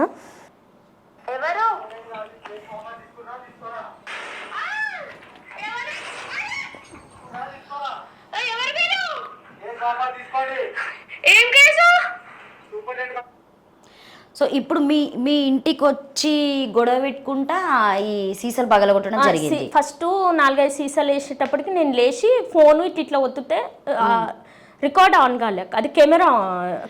ఇప్పుడు నువ్వు ఈ కేసు పెట్టినప్పుడు రాని ఇప్పుడు ఇవన్నీ ఆధారాలన్నీ అయితే ఇవ్వడం జరిగింది కదా పోలీస్ వాళ్ళకి? ఇచ్చినక్క నేను. అంటే ఆయన ఒప్పుకున్నాడా నేనే పంపించాను? ఎప్పుడు కూడా ఒప్పుకోలేదు అక్క, ఇప్పటికి లేదు ఒప్పుకోలేదు. నేను ఇవన్నీ సూపరింటెండెంట్కి పంపించాను. ఇట్లా నేను నిన్న ఈ కమిటీకి వచ్చినందుకే నాకు ఇట్లా అయింది సార్, నన్ను నా పిల్లల్ని చంపేస్తామంటారు, ఏంది నా పరిస్థితి అని. అంటే రాని నేను ఒకటి అడుగుతా ఖచ్చితంగా, అంటే మీ ఇంటికి ఆ నైట్ 12 o'clock వచ్చి ఆ బీర్ సీసాలతో కొట్టింది కామేశ్వరికి సంబంధించినట్టు మనుషులు అని చెప్పేసి నువ్వు ఎట్లా ప్రూవ్ చేయగలిగినావు? ఇప్పుడు ఎందుకంటే సీసీ కెమెరాస్ కూడా లేవన్నావు. నాకేం గొడవ లేదు అక్క. ఓకే, సూపరింటెండెంట్ సార్కి నాకే పర్సనల్ గా కాదు కదా, ఎప్పుడు కూడా గొడవ లేదు, మేము ఎప్పుడు ముఖం చూసుకోలేదు ఇద్దరం. ఇంకొకటి వేరే అక్కడ మెన్షన్ చేసింది సూపరింటెండెంట్ సార్ పేరే, ఆయనకు నాకు గొడవ లేదు. సూపర్వైజర్ అన్నబోయి సూపరింటెండెంట్ అన్నట్టు ఉన్నాడు. ఓకే, ఇప్పుడు సూపరింటెండెంట్ తోటి నాకు గొడవలు ఉంటే నేను డైరెక్ట్ సూపరింటెండెంట్ నే బ్లేమ్ చేస్తా కదా. అవును. ఇప్పుడు పేపర్లకు వచ్చింది ఏంది, సూపర్వైజర్ అని వచ్చింది. అవును, సూపర్వైజర్ అనలేక సూపరింటెండెంట్ అన్నాడు. అంటే నా మీదకి అంత సమస్య చూసిన తర్వాత ఇప్పుడు ఏదైతే మీ డిపార్ట్మెంట్ హెడ్ ఉన్న వాళ్ళు ఆయన తీసేయడం అయితే జరిగింది, కామేశ్వర్ జాబ్ పోయింది. నన్ను తీసేసినప్పుడు తీయలేదు, నేను ఫైట్ చేస్తుంటే పోలీస్ కంప్లైంట్ ఇచ్చి ఎఫ్ఐఆర్ ఫైల్ చేసిన తర్వాత ఆయన జాబ్ తర్వాత 1 week ఏమో తీసేసారు. ఇప్పుడు ఆయన జాబ్ పోయి 2 months అయింది. 2 months అవుతుంది. సో ఇప్పుడు నువ్వు జాబ్ మానేసి 2 months అయిపోయింది. నేను కూడా 2 months. సో ఇప్పుడు నువ్వు వాళ్ళని ఏమైనా డిమాండ్ చేస్తున్నావా, లేకపోతే నీ దగ్గరకు వచ్చి రాని మీకు కాంప్రమైజ్ ఏమైతే అంటే 100% అంటే ఇప్పటిదాకా నువ్వు చేసినటువంటి పోరాటము ఏదైనా కావచ్చు, ఒక అమ్మాయిగా ముందుకు వచ్చినావు, అందరినీ పక్కన పెట్టేసి ఇప్పుడు మీ ఆయన సిచ్యువేషన్ కూడా నువ్వు పక్కన పెట్టేసి పిల్లల్ని పక్కన పెట్టేసి నాలాగా ఇంకొక అమ్మాయికి జరగొద్దని చెప్పేసి ఇంత ముందుకు మీడియా ముందుకు రావడం జరిగింది. ఒకవేళ రేపు మళ్ళీ కామేశ్వర్ వచ్చి ఈ కేసు అంతా వాపస్ తీసుకోమ్మా, ఎందుకంటే నువ్వు కేసు పెట్టింది కూడా ఎస్సీ కేసు కాబట్టి, అంటే ఎస్టీ కేసు కాబట్టి అది అసలు ఇంకా ఆయనకి నాకు తెలిసి ఒక 7-8 years దాకా ఆయన జైలుకి వెళ్ళడం అయితే ఖచ్చితంగా జరుగుతుంది. దాన్ని బట్టి పర్సనల్గా తీసుకుంటే మాత్రము ఒకవేళ నీ కాళ్ళు పట్టుకొని నా పరిస్థితి రమ్మా, నేను ఏజ్ బార్ అయిపోయినా, ఇంకా నేను ఏదో తెలియక తప్పు చేసినా నన్ను క్షమించు అని అంటే రాని ఏం చేస్తుంది? ఇప్పుడు నేను క్షమించను అక్క, నాకు క్షమాగుణం అనేది ఒకప్పుడు ఉండే కానీ ఇప్పుడు లేదు. నేను పడ్డ బాధ, నేను ఏడ్చిన ఏడుపు, నా శరీరం మీద పడ్డాయి, నా మనసుకు పడ్డాయి, నా పిల్లల మీదకి నువ్వు చంపడానికి ట్రై చేసినావు, ఇవన్నీ నీ పాప పనులే. దానికి నువ్వు అనుభవించాలి, ఖచ్చితంగా అనుభవించాలి. నేను దేవుణ్ణి కాదక్క, దేవతని కాదు, వానికి క్షమించేంత గుణం. నేను క్వశ్చన్ అడిగినా అంటే రాని, ఇప్పుడు నీ ముందే చెప్తున్నా స్టార్టింగ్ నుండి, ఎందుకంటే ఇప్పుడు నువ్వు ఇక్కడ వచ్చి నీ బాధ చెప్తున్నావు కాబట్టి మాకు చాలా అర్థమైపోయింది నువ్వు ఏ పరిస్థితిలో ఉన్నావు, ఎక్కడ నుండి వచ్చినావు అనేది. రేపటి దినాన నేను కామేశ్వర్ అడిగినా కూడా ఆయన నేను నా ఏజ్ అమ్మా, నేను చేసే ఏజా, ఎట్లా మీరు మీకు తెలియదా, నేను కూడా మీ తండ్రి లాంటి అని చెప్పేసి నన్ను క్వశ్చన్ చేయడం జరుగుతుంది ఆయన 100%. ఇప్పుడు వాళ్ళ ఆవిడ మాట్లాడిన మాటలే మీరు విన్నారు కాబట్టి రేపేదన్నా అన్నా కూడా రాని స్ట్రాంగ్ గా ఉండాలని చెప్పేసి నేను మాట్లాడుతున్నా. నేను స్ట్రాంగ్ అంటే నాకు తెలుసక్క, ఇప్పుడు నేను పులి నోట్లో తల పెట్టినా, ఇవాళ కాకపోతే రేపైనా నేను చచ్చిపోతాను. ఎందుకంటే నీకు బ్యాక్గ్రౌండ్ లేదు, డబ్బులు లేదు, మీ ఆయన పరిస్థితి ఇట్లున్నది. అవన్నీ ఒక ఎత్తు అయితే ఈయనతో నేను ఫైట్ చేసేది ఒక ఎత్తు అక్క.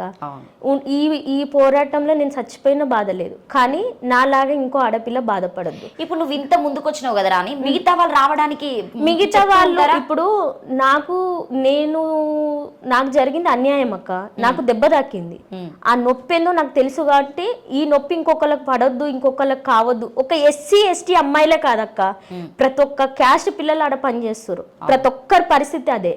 వాళ్ళు ఎందుకు రాలేకపోతున్నారు అనేది వాళ్ళ ఆత్మసాక్షికి తెలుసు. ఎందుకంటే చెప్పుకుంటే అందరు ఫ్యామిలీలో యాక్సెప్ట్ చేయరు. ఇప్పుడు నా ఫ్యామిలీ లేదు కాబట్టి నన్ను అనలేకపోతున్నారు, కానీ నాకు కూడా ఫ్యామిలీ ఉంటే సిగ్గు లేదా, ఎందుకు పోయినవే, నువ్వేం తప్పు చేయింది వాడు అని ఉంటాడని అంటారు, ఎవరైనా అంటాడు. కానీ నేను ఏ తప్పు చేయలేదు, నేను చేసేది కరెక్ట్ అని నా మనసు కనిపించింది. రేపు నా బిడ్డ కూడా క్వశ్చన్ కూడా వేస్తారు రాని, ఎందుకంటే ఇన్ని హాస్పిటల్స్ ఉన్నాయి అంటే ఇప్పుడు నువ్వు చదివిన చదువు తక్కువైనా కూడా సో నువ్వు ఒక సోర్స్ వేలో ఒక 1 year అయినా జాబ్ చేసినా కూడా నీకు ఎంతో కొంత ఎక్స్పీరియన్స్ ఉంటుంది, ఎక్కడ చేసినా కూడా ఇవ్వడానికి మినిమం 12,000 10,000 ఇచ్చినా కూడా నీ ఫ్యామిలీకి ఆసరా అవుతుంది, నువ్వు వెళ్తావు. ఇప్పుడు నీకు క్వశ్చన్ చేస్తుంది దాదాపుగా, ఇంత జరిగినా అమ్మాయి అక్కడ ఎందుకు పనిచేస్తుంది, వేరే దగ్గర చేయొచ్చు కదా, గతి లేనట్టుగా మనకు కాళ్ళు పట్టుకొని వానికే ఈ అమ్మాయి వెళ్ళి వానికి అవకాశం ఇచ్చింది అని జనాలు మాట్లాడితే నువ్వేం చెప్తావు? ఇప్పుడు అవకాశం నేను ఇవ్వలేదక్క, నాకు కంపెనీ బతకడానికి పని ఇచ్చింది, ఆ బతకడానికి పని మాత్రమే నేను చేసుకున్నా. కానీ నాకు వచ్చే జీతం వచ్చేటప్పుడు నన్ను దూట ఆపేస్తుండే. నా 20-25 రోజుల కష్టం నేను ఉట్టిగా వదిలేలేనక్క. నెలంతా కష్టపడి ఆయన మీద వదిలేయడానికి నేను వెనకాల నాకేం సోర్స్ లేదు, నేను ఆ జీతం మీదనే బతకాలి. నా వీక్ పాయింట్ ఏంటంటే నా జీతం మీద కొట్టేది వాళ్ళు ప్రతిసారి, ఎప్పుడు చూడు నా జీతం మీద కొట్టేది వాళ్ళు. ఇప్పుడు ఆ జీతం కోసమైనా నేను అక్కడికి వెళ్ళి వాళ్ళని 10 సార్లు బతలాడుకోవాల్సి వచ్చింది. తర్వాత నాకు అదే జీతం వద్దనుకున్నప్పుడు నేను మొత్తం వదిలేసి వెళ్ళిపోయినా కదా అక్క నీలోఫరే. అవును, ఓకే. నేను మరీ అడిగేది కూడా ఎందుకంటే ఇప్పుడు సిచ్యువేషన్స్ చాలా వరకు మోసాలు చేస్తూ వాళ్ళు మోసం చేసినా కూడా లేదు రాని డబ్బుల కోసమే వచ్చింది, ఇదంతా పగడబంగిగా ఈమెను ఇంకెవరైనా వెనక మాట్లాడిస్తున్నారు. ఇప్పుడు వాళ్ళ ఆవిడ క్వశ్చన్ చేసింది మనల్ని, వాళ్ళ ఆవిడ అన్నదానికి ఆ క్వశ్చన్కి నువ్వేం ఆన్సర్ చేస్తావు? నేను చెప్తాక వాడు చేసినవన్నీ వాళ్ళ భార్యకు తెలుసు. ఇప్పుడు నేను కేసు వేసినప్పుడు ఫస్ట్ అంజన్నను గణేష్ అన్న అని చెప్పారు, సూపరింటెండెంట్ ఛాంబర్లో ఉంటారు. తర్వాత నాకు ఫస్ట్ డ్యూటీ ఇచ్చిన వీరబాబు కృష్ణ సార్ అని చెప్పిండు. తర్వాత ఇంకెవరో అన్నారు. తర్వాత మా అన్నలను బ్లేమ్ చేసిండు, నాకు సపోర్ట్ వచ్చిన అన్న. వీళ్ళందరితో నీకేం శత్రుత్వం? ఎవరో ఎందుకు చేపిస్తారు అక్క? ఇప్పుడు సూపరింటెండెంట్ ఛాంబర్లో ఉన్న వాళ్ళకి నీకేం శత్రుత్వం? ఇప్పుడు నీ మీరంతా ఒక దగ్గర డ్యూటీ చేసే కృష్ణ సార్కును వీరబాబుకు ఏం సంబంధం? అవునా కదా? ఇప్పుడు నీ వాళ్ళు నీకైతే ఎగ్నెస్ట్ గా మాట్లాడలేరు కదా ఒక కంపెనీలో చేసేటోళ్ళు. నన్ను వాళ్ళు చేపిచ్చిరు, వీళ్ళు వేపిచ్చిరు, వాళ్ళు కేసులు వేపిస్తురు, ఆమె వెనకాల వీళ్ళు ఉన్నారు అనుక ఈ రోజు వరకు అక్క నా బిడ్డల మీద ఒట్టేసి చెప్తాను, నా వెనకాల ఎవరు లేరు. నా అన్న వాళ్ళు ఉన్నారు, ఎవరు నాకు సీనియర్ అన్న వాళ్ళు నాకు సపోర్ట్ చేసిర్రు, చేయలేదని అంటలేదు. కానీ ఈ హాస్పిటల్ చేసేటోళ్ళు ఆఖరికి సూపరింటెండెంటే కావచ్చు, ఆర్ఎంఓలే కావచ్చు, ఆ కంపెనీ తరఫున వాళ్ళే కావచ్చు, నాకు ఎవ్వరు కూడా సపోర్ట్ చేయలేదు అక్క. నేను చేసిన కష్టం ఇవ్వలేదు. ఇంకా వాడు తప్పుడు మనిషి అయినా కూడా అదే వీరభద్ర కంపెనీ, అదే సాయి కార్తికేయ కంపెనీ ఆయనకు సపోర్ట్గానే నిలబడ్డారు. మరి ఏం జరిగింది బిడ్డ, నీకు ఏం కష్టం వచ్చింది? మేమున్నాం, ఒక అన్నలాగానో ఒక తమ్ముళ్ళలాగానో వచ్చైతే మాట్లాడలేదు, ఏ రోజు కూడా ఇప్పటికీ కూడా మాట్లాడలేదు అక్క. నెల 15 రోజుల జీతం కూడా ఈ రోజు వరకు ఇవ్వలేదు.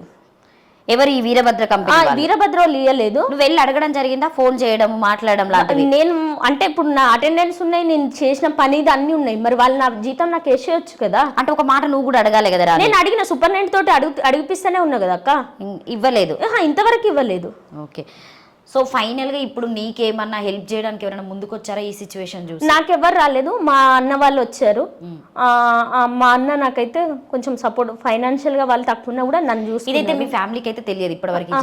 తెలియదు. ఎవరికి మీ ఫ్రెండ్స్కి ఎవరైనా సపోర్ట్ చేయడానికి ఎవ్వరు రారు మేడం. ఇట్లాంటిది ఆమె తిరుగుతుంది, ఆమె ఎంబట మీరేందనే అంటారు ఎవరైనా. ఇంకా రారు, కొంచెం ఆలోచిస్తారు. అది కూడా కాదు, ఇప్పుడు చాలామంది దీంట్లో నాకు పోలీసు వాళ్ళు కూడా సపోర్ట్ చేయలేదు. ఆఖరికి హాస్పిటల్లో సూపరింటెండెంట్ ఎవ్వరు కూడా నాకు సపోర్ట్ చేయలేదు. మరి ఎందుకు చేయలేదు, ఈ వెనకాల ఎవరు లేదు. నేను ఆ దాడి జరిగినాక నేను ఎల్బీ నగర్ పిఎస్కి పోయి కూడా 100కి ఫోన్ చేసినా కూడా వాళ్ళు కొంచెం రెస్పాండ్ అయ్యారు. ఇక్కడ ఖైతాబాద్లో ఐజీ సారా ఎవరో ఉంటారు, ఆ సార్ కూడా రెస్పాండ్ అయ్యిండు, నన్ను కొంచెం మంచిగా రిసీవ్ చేసుకున్నారు.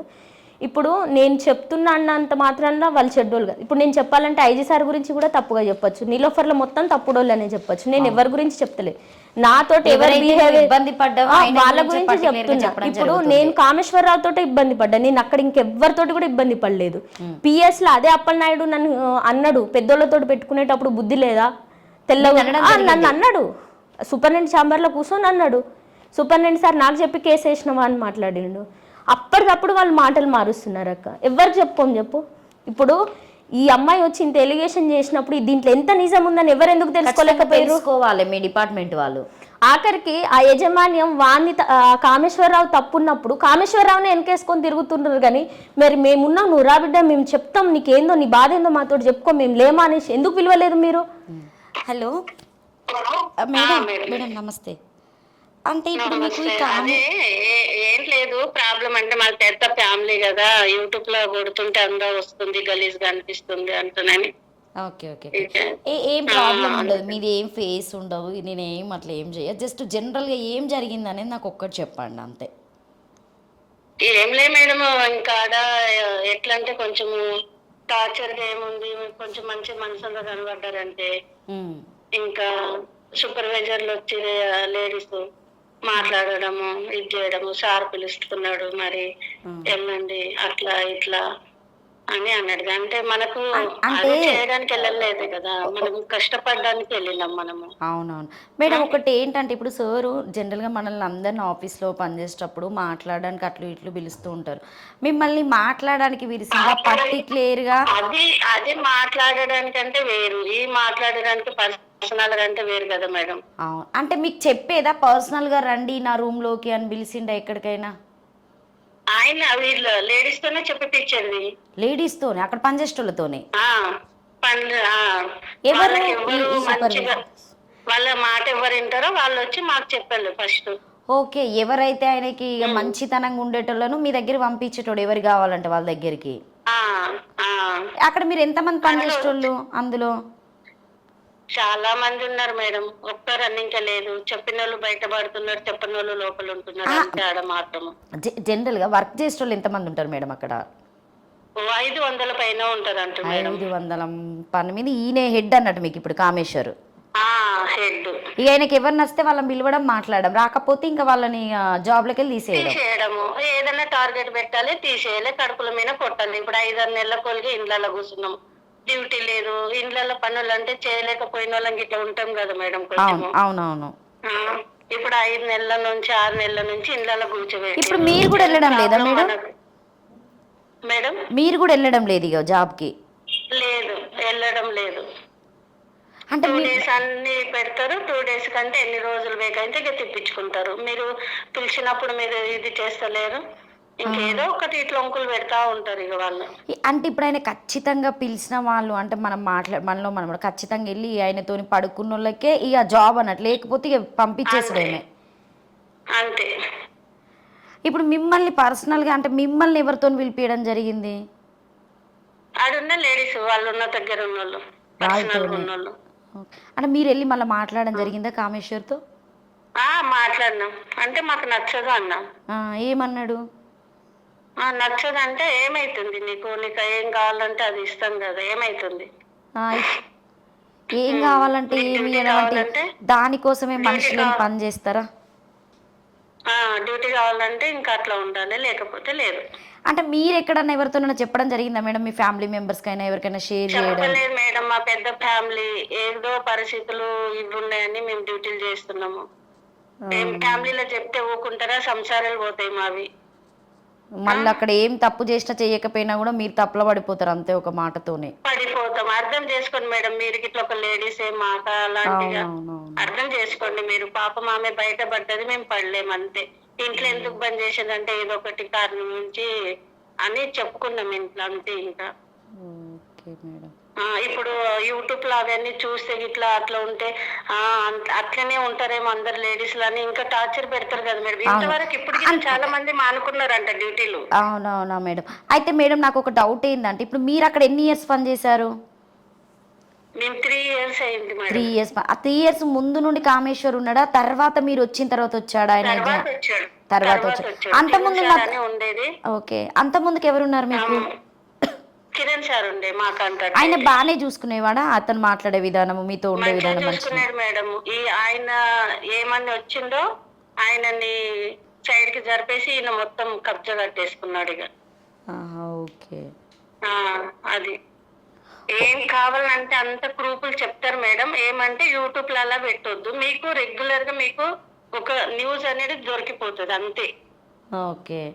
కానీ ఎంతైనా ఇక ఆడపిల్లలకి అట్లా అన్యాయం జరుగుతుందని పాపము తినైతే బయటికి రావడం జరిగింది, కానీ ఇక తినకు కూడా సపోర్ట్ ఖచ్చితంగా ఉండాలి. ఎందుకంటే ఇప్పుడు ఈమెతో పాటు అందరు వస్తేనే ఏదన్నా ఒక న్యాయం జరుగుతుంది మేడం. మేము ఫేస్ టు ఫేస్ అయినా సపోర్ట్ చేస్తాము. ఏమంటే ఫోన్లల్లా టీవీలల్లా మా ఫ్యామిలీలు ఉంటాయి కదా మేడం. ఒకరికి నచ్చుతాయి, ఒకరికి నచ్చాయి కదా మేడం. అవునవును. మీరు డ్యూటీలలో పోయి మీరు ఈ దందా చేయనికి పోయినరాని మా సంసారాలు ఇడిపోతాయి కదా, పిల్లలు గంక మేము గంక. అవునవును. అట్లా జరుగుతాయి. అందుకని ప్రాబ్లమ్స్ ఏం లేదు. చాలా మంది ఉన్నారు. ఇప్పుడు నిన్న మొన్నకి ఇట్లా మానేసిండ్రు డ్యూటీలు, ఇట్లా ఫోన్ లో చూసి. ఓన్లీ ఫోన్లలో చూసి వాళ్ళకైతే ఏం జరగలేదు, కానీ ముందు జాగ్రత్త కొద్ది భయపడి బంద్ చేశారు. భర్తలు ఎలా ఉంటారు మేడం? అందరు ఒకలాగా లేకుంటారు కదా. అవునవును. ఇప్పుడు ఫోన్ లో మాట్లాడడానికి ఇట్లా భర్త ముందల పిల్లల ముంగట ఇట్లా భయము, ఏదో విషయం మాట్లాడాలంటే ఇట్లా. Okay madam. Okay okay. ఏదన్నా ఉంటే మళ్ళీ మనం ఒకసారి మీతో వీలైతే కలిసి మాట్లాడతాం. బట్ అంటే మేము ఇదేమి కలిసి ఫేస్ టు ఫేస్ ఏదన్నా ఇలబడ్డా మాట్లాడతాం మేడం నేను. కానీ ఫోన్లల్లో దీంట్లో వద్దని ఒకటే నాది. Okay. Okay madam. Okay, thank you madam. పాపం రానికైతే పాపం చాలా ఇది చేశాడు, ఆమెకైతే ఇది చేయండి మేడం. ఓకేనండి. Okay, thank you. సరే మేడం. అందరు భయపడుతున్నారు అంతే. ఇంకంటే ఇక బయటికి వస్తే ఇక సిచ్యువేషన్స్ వేరుంటాయని అంతే. ఇంకోటి నన్ను చాలా కొట్టేవాడు అక్క అయినా. ఎవరు? కామేశ్వరరావు. ఎవరితో ఇట్లా అక్కడ అటెండర్స్ వస్తే మాట్లాడతాం కదా, నేను ఇంకా చాలా బాగుంటుంటున్నా అక్క, నాకు పెద్ద జుట్టు ఉంటుండే. కాదు రాణి, నీకు ఇష్టం లేనిది ఒక వ్యక్తిని మీద ఎట్లా చేయగలుగుతాడు అక్క? ఇప్పుడు నాకు బయట ప్రపంచం ఏందో నాకు తెలియదు. నేను పెరిగింది హాస్టల్ అక్క. పుట్టినప్పటి నుంచి నాకు తెలివచ్చేదాకా నేను హాస్టల్లోనే ఉన్నా. నాకు ఏం జరుగుతుంది అనేది తెలియదు. నా హస్బెండ్కి అట్లా అయినప్పుడు నేను బయట పిల్లల్ని సాదుకోనికి వచ్చిన. నువ్వు వానితో ఎందుకు మాట్లాడినావు, వీడు ఎందుకు వచ్చిండు, వాడు ఎందుకు వచ్చిండు అని. నీ జుట్టు బాగుంది, నీ మచ్చ బాగుంది. ఫిజికల్ హరాస్మెంట్ బాగా చేస్తాడు అన్నట్టు అంటే మాటల పరంగా. ఒక బొమ్మను కొనుక్కొని ఒక ఏదైనా మనం ఒకటి కొనుక్కొని హరాస్ చేస్తాం చూడక్క, సైకోయిజం. మన కోపం వస్తే టాయ్ని ఎట్లా మనం చేస్తామో. మొత్తానికైతే నీలఫర్ హాస్పిటల్ గురించి చెప్పాలంటే ఇంట్లో డిపార్ట్మెంట్ వైజ్ గా చూస్తున్నారు, దందా చేస్తున్నారు వీళ్ళందరూ. అంత దందా అక్క, ఆ డబ్బుల దందా, అమ్మాయిల దందా.